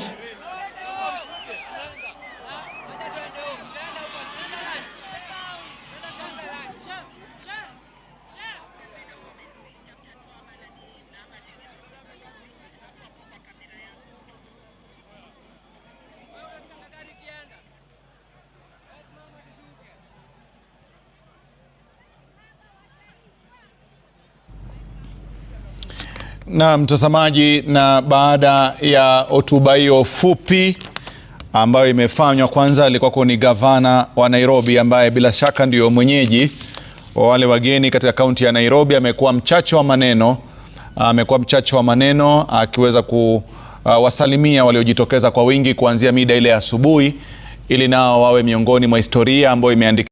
Ruhusu alafu baadaye nitakukatiza wakiwa wanataka kuzungumza kwa kuendelea tu. So Kibaki alikuwa na wachache bungeni, angefanya nini? Sasa hata wa leo Ruto ako na wachache bungeni, inajulikana. Isipokuwa Wetangula alifanya mambo zake, inajulikana ako na wachache, afanye nini? Na sasa kukakuwa na ile msimko wa wale vijana mwaka uliopita tarehe 25 Juni ambayo ilifanya sasa lazima hii yote ingefika mahali imefika. Wakati mwingi unapata serikali ndio huendea Raila, si Raila huendea serikali. Hata Uhuru alisema mwenyewe, nilimtafuta mzee Raila, hakusema Raila alinitafuta. Hapa Ruto amesema nilimtafuta Raila baada ya kila kitu. Wao mtafuta sababu gani? Mnaweza kuwa mnasema tyranny of numbers, hatukatai. Lakini tyranny of numbers si tyranny of the house. Hata tukirudi kura sahi, tyranny of the house itaenda na watu gani? Chama kimoja huwa kinabeba nyingi zaidi, na ODM ndio julikana. Tukienda hapo pengine regime change, hatuna regime change. United Kingdom saa hizi wako na regime change kweli? Hapana, sababu kule ni serikali mahuluti. Serikali mahuluti iko Germany. Hakuna regime change. Ile shida tuko nayo Kenya ni kwamba kuwa na muungano wote tunaanza kusema Wajaluo wameingia, Waluhya wametoka, Wakikuyu waliingia, Wakamba wako nje. Tuache kuiangalia katika harakati ama hisia za kwamba Mount Kenya imetoka. Mount Kenya wajatolewa na mtu, waliondoka wenyewe. Kama waliondoka na wakitaka kurudi, hakuna mtu amepelekwa nje. Hii serikali hata ni yao. Hao ni wa UDA, sisi hatuko UDA. MP wengi kutoka Ruiru mpaka gavana wa Murang'a wa wapi ni UDA. Walitoka lini? Basi kama walitoka, na waandike barua ya kutoka, tuende tupige debe kule. Hawajatoka, washirikiane na hii serikali. Ikifika mwaka wa kuchaguana, na watu waende wa debeni, wakitaka chama kingine na watu watafute chama. Hivyo ndivyo naweza sema. Lakini tukianza kusema Mount Kenya wametoka, basi Wajaluo wamekuwa nje, basi naweza sema miaka 50 juu wamekuwa katika kupigania serikali wakiwa nje.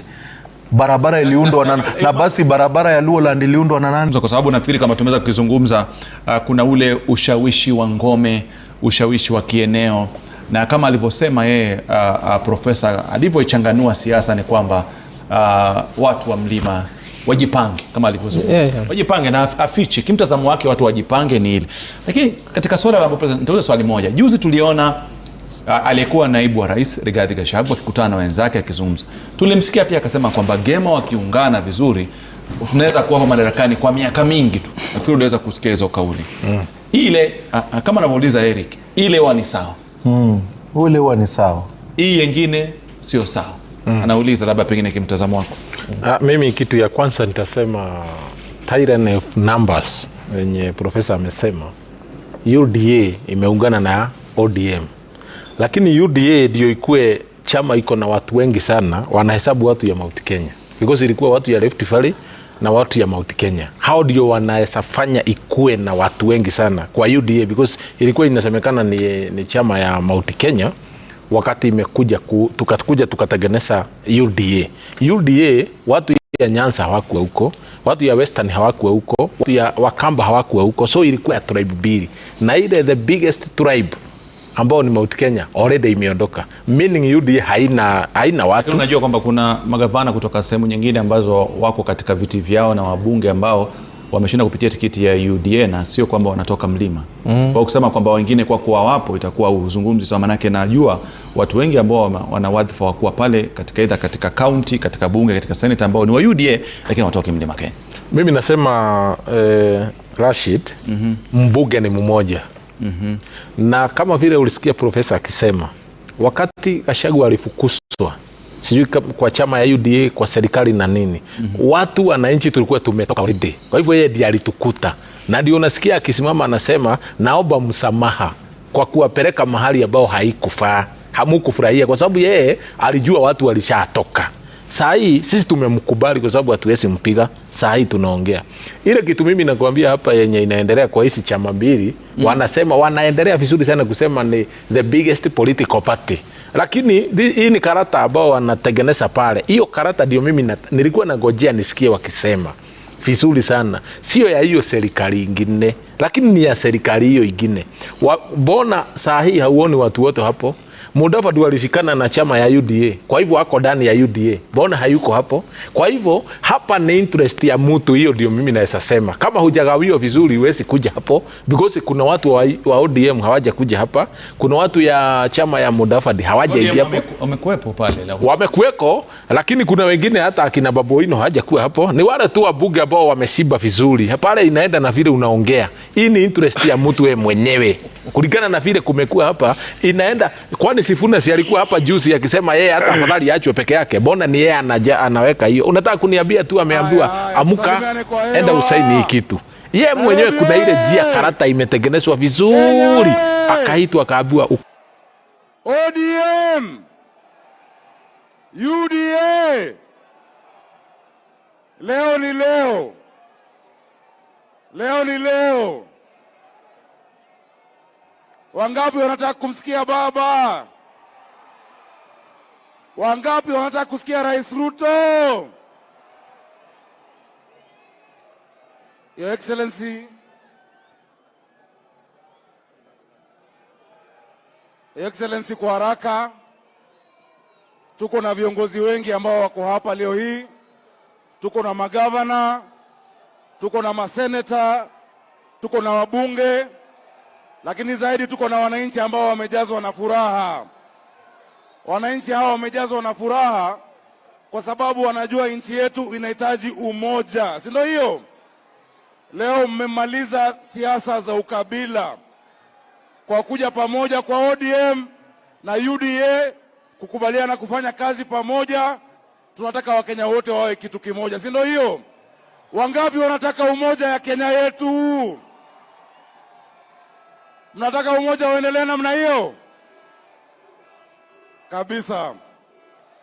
So bila kuchukua wakati mwingi, we want to congratulate you for the bold move that you have taken Baba and that you have taken Rais William Ruto. Nairobi ndio headquarter ya broad-based government. Sisi tayari tulikuwa tumeanza kufanya pamoja na leo tumefurahia sana. Nataka kuchukua nafasi hii. Nataka mjitayarishe. Sawa sawa? Mnataka kusikia baba? Mko tayari kusikia baba? Nataka tumpigie makofi baba Raila Amolo Odinga.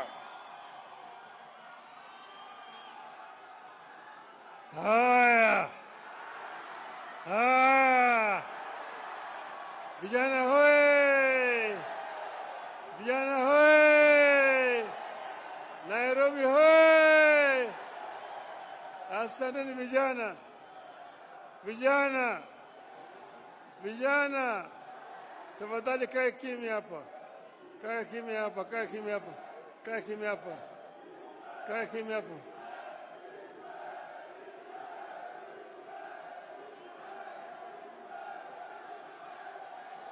Haya.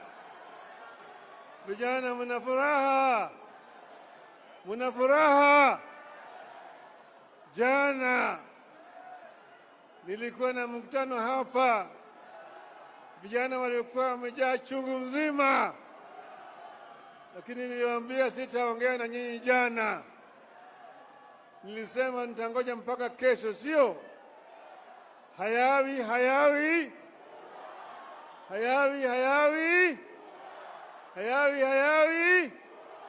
Imekuwa, si imekuwa sasa. Leo tumeweka sahihi kwa mkataba ya kuleta ulewano, ya kuleta amani, ya kupigana na maadui ya Wakenya wote. Ugonjwa, ujinga, umaskini na utawala mbaya, kidhuluma na kimabavu. Sawa sawa. Mara hii tutatembea pamoja. Tumesema tunataka kuunganisha Wakenya wote wawe kama kitu kimoja, ili vijana waweze kupata ajira, gharama maisha irudi chini, bei ya unga irudi chini, kodi ya nyumba irudi chini, sawa sawa, na matibabu vile vile imarishwe. Yale yote tuko tayari kushirikiana na serikali ili ifanyike kwa Wakenya wote pamoja. Kwa sababu haya ndio tumeweka sahihi siku ya leo. Sawa sawa. ODM. ODM. ODM. ODM. Waje Bwana Ruto asalimu nyinyi. Aya. Nairobi hoye! Nairobi hoye! Nairobi, assalamu alaikum. Bwana asifiwe. Hebu nione kwa mkono watu wa Nairobi, nione watu wa Nairobi. Vile baba amesema, hayawi hayawi. Leo ni ile siku. Leo ni ile siku ya kumalizana na ukabila, kumalizana na chuki, kuondoa ubaguzi na kuunganisha Wakenya wote. Mimi nataka niwaulize wangwana wa Nairobi. Leo mimi na baba tumeweka sahihi maelewano ya kuunganisha taifa la Kenya iwe taifa moja. Tulete jamii zote za Kenya pamoja, dini zote za Kenya pamoja, sehemu zote za Kenya pamoja.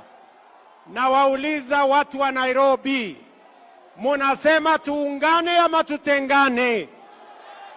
Tuungane ama tutengane? Wale wanasema tuungane, jameni, nione kwa mkono. Mimi nataka niwaeleze, nimshukuru ndugu yangu mkubwa Raila Amolo Odinga kwa kunishika mkono na kuunganisha Kenya mzima, anisaidie kuweka Kenya pamoja, ndio tuweze kwa pamoja tukabiliane na changamoto za taifa letu la Kenya, tuweze kutekeleza mipango ya kilimo ili tupunguze gharama ya chakula na tupunguze gharama ya maisha. Tuungane, tutekeleze ile mipango ambayo itapatia vijana wa Kenya ajira. Tuondoe matatizo ya vijana wa taifa letu la Kenya. Tuungane, tuondoe ukabila katika uongozi wa taifa letu la Kenya, ndio Kenya iunganike na tuweze kusukuma gurudumu ya kupeleka Kenya yetu mbele. Mimi nawashukuru viongozi wale wengine wote ambao tumekubaliana ya kwamba tunatembea pamoja.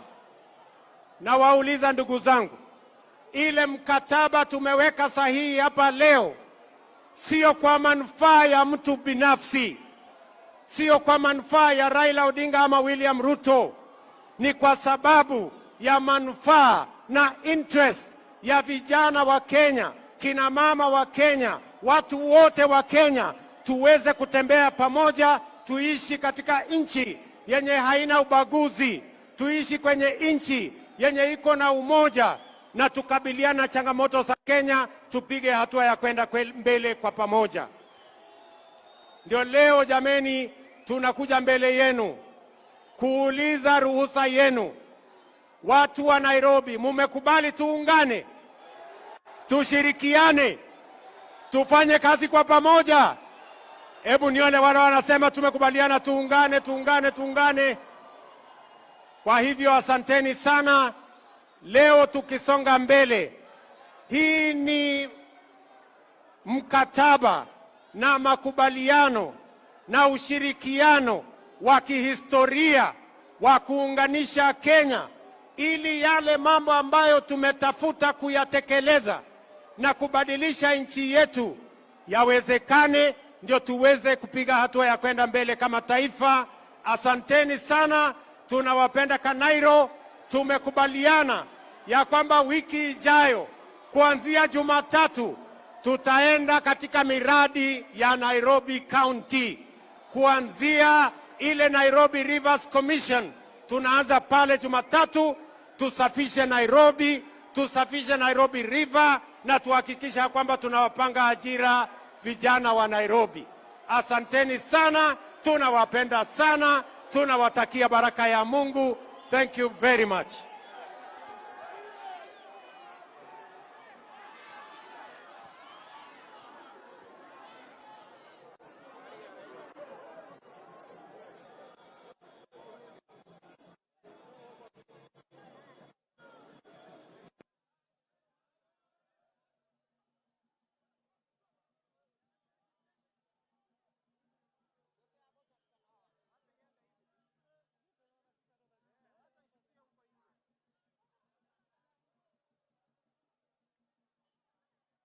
Haya, tusalimiane kwa hewa.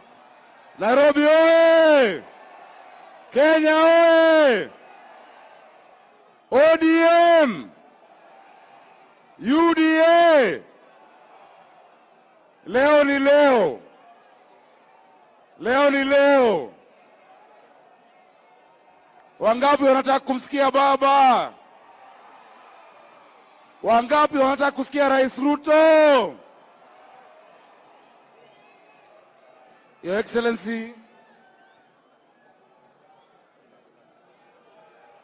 Excellency, kwa haraka, tuko na viongozi wengi ambao wako hapa leo hii.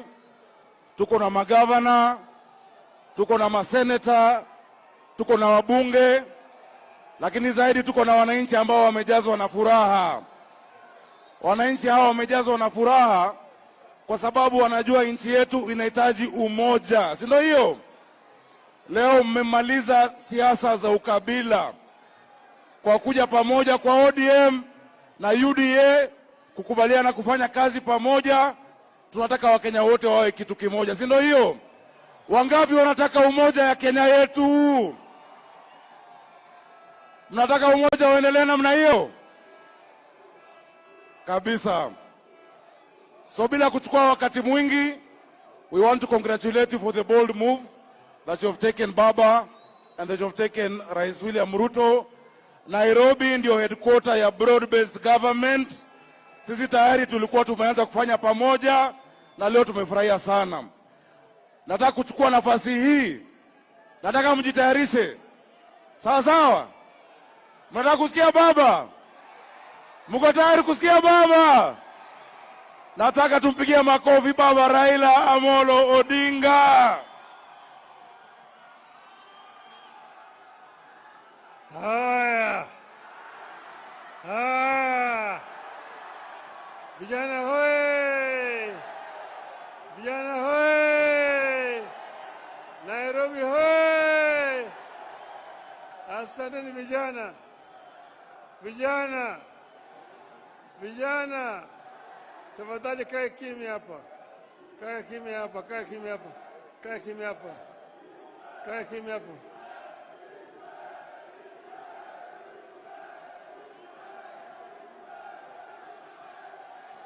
Haya. Vijana mna furaha. Jana nilikuwa na mkutano hapa. Vijana walikuwa wamejaa chungu mzima. Lakini niliwaambia sitaongea na nyinyi jana. Nilisema nitangoja mpaka kesho, sio? Hayawi.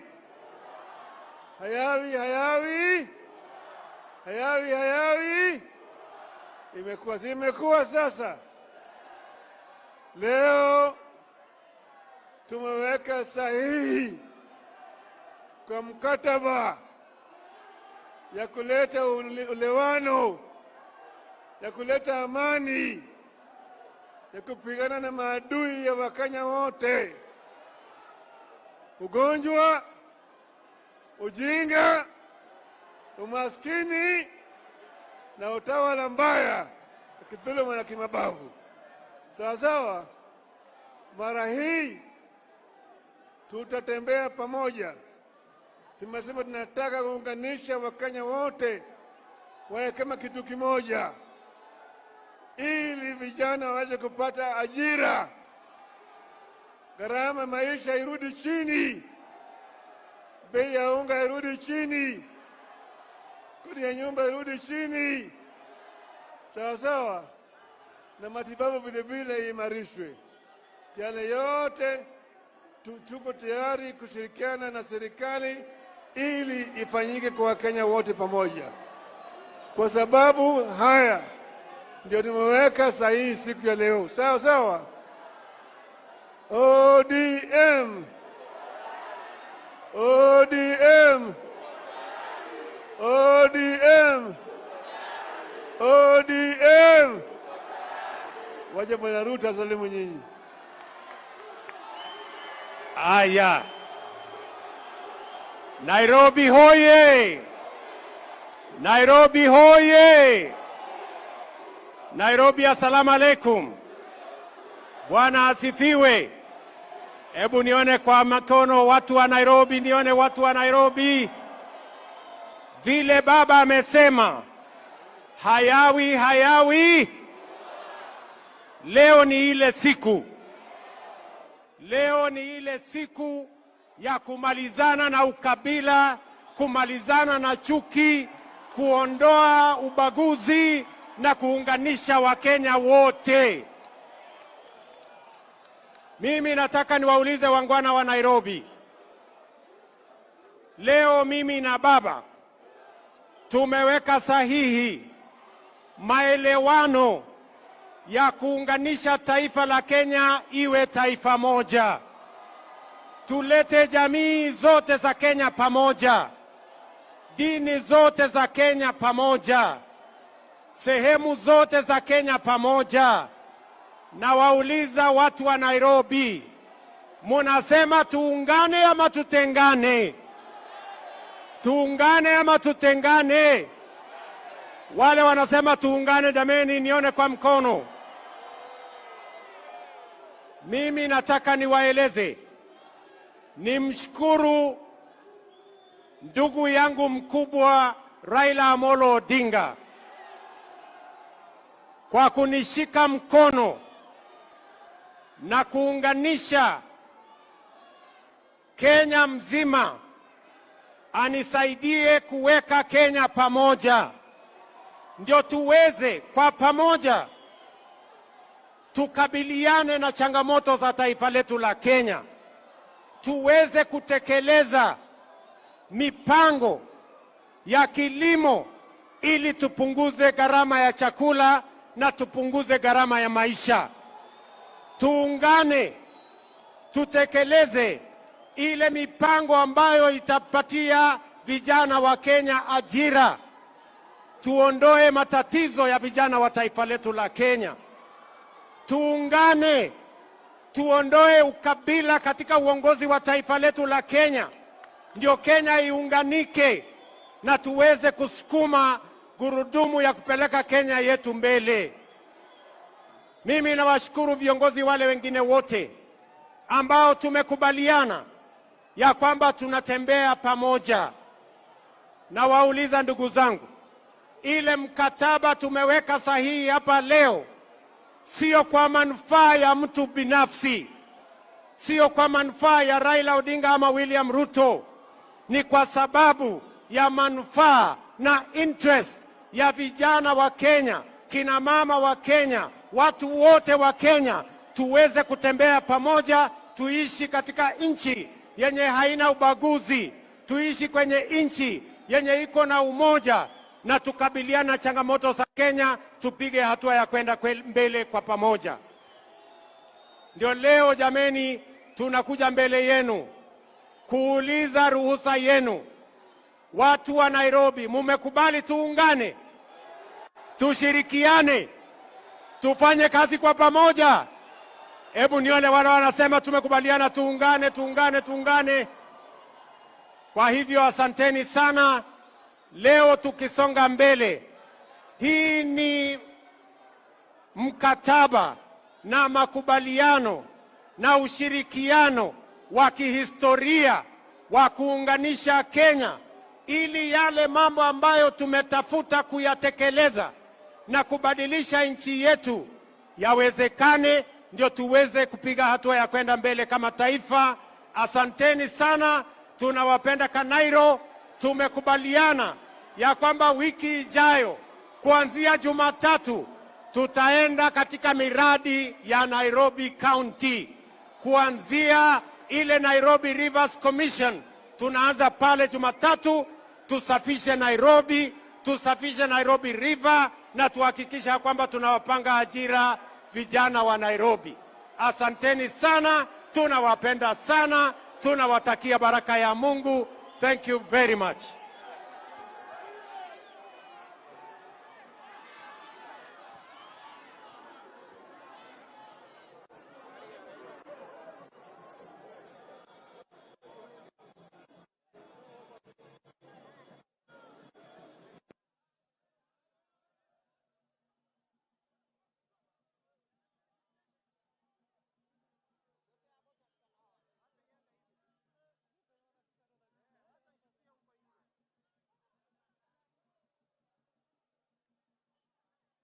Haya, tusalimiane kwa hewa. Nairobi oye! Kenya oye! ODM! UDA! Leo ni leo. Wangapi wanataka kumsikia baba? Wangapi wanataka kusikia Rais Ruto? Your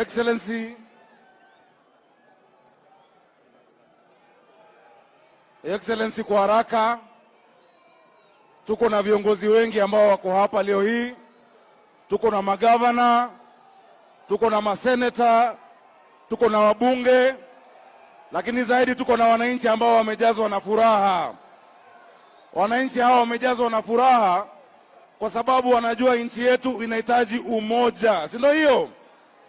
Leo mmemaliza siasa za ukabila kwa kuja pamoja kwa ODM na UDA kukubaliana kufanya kazi pamoja.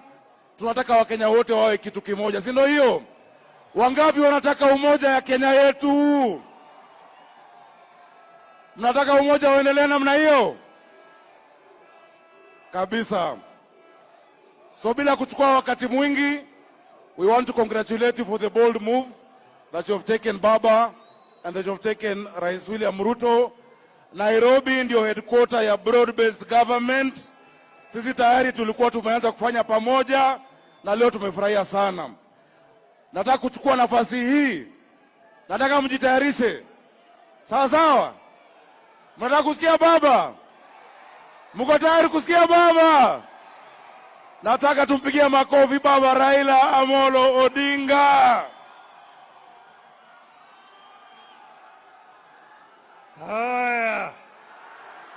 Haya. Vijana hoye! Vijana hoye! Nairobi hoye! Asanteni vijana. Vijana. Tafadhali kae kimya hapa. Kae kimya hapa.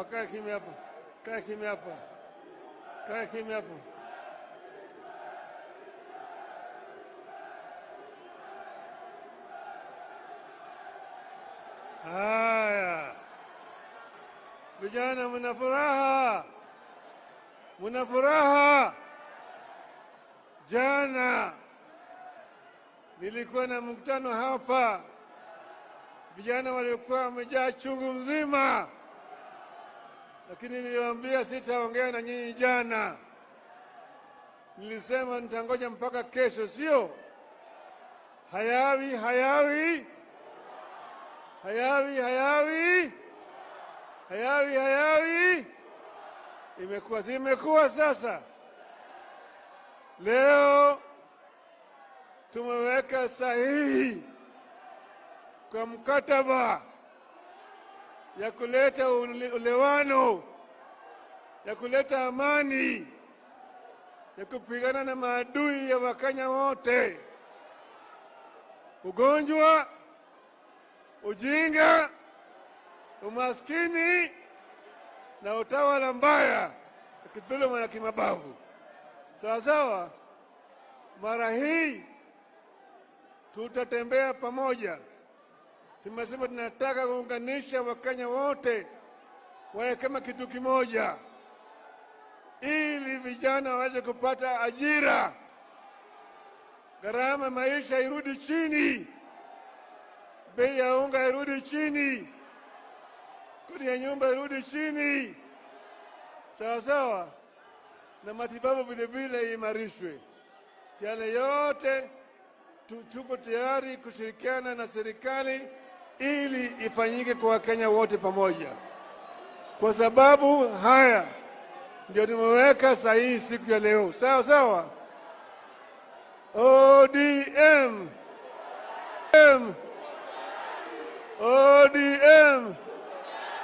ODM.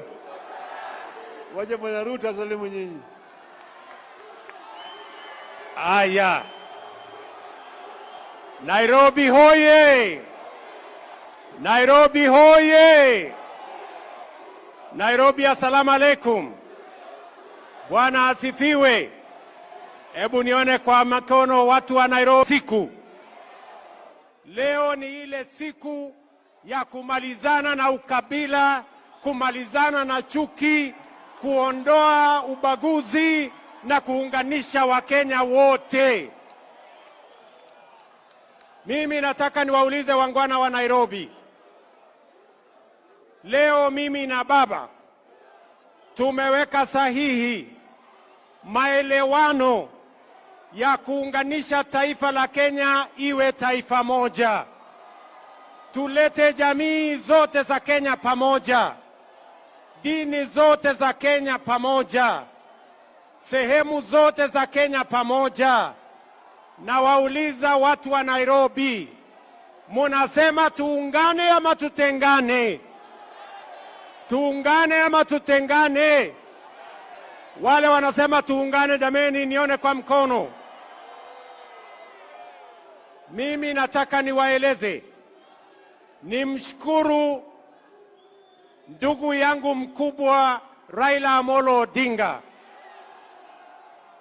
kwa kunishika mkono na kuunganisha Kenya mzima, anisaidie kuweka Kenya pamoja, ndio tuweze kwa pamoja tukabiliane na changamoto za taifa letu la Kenya, tuweze kutekeleza mipango ya kilimo ili tupunguze gharama ya chakula na tupunguze gharama ya maisha. Tuungane, tutekeleze ile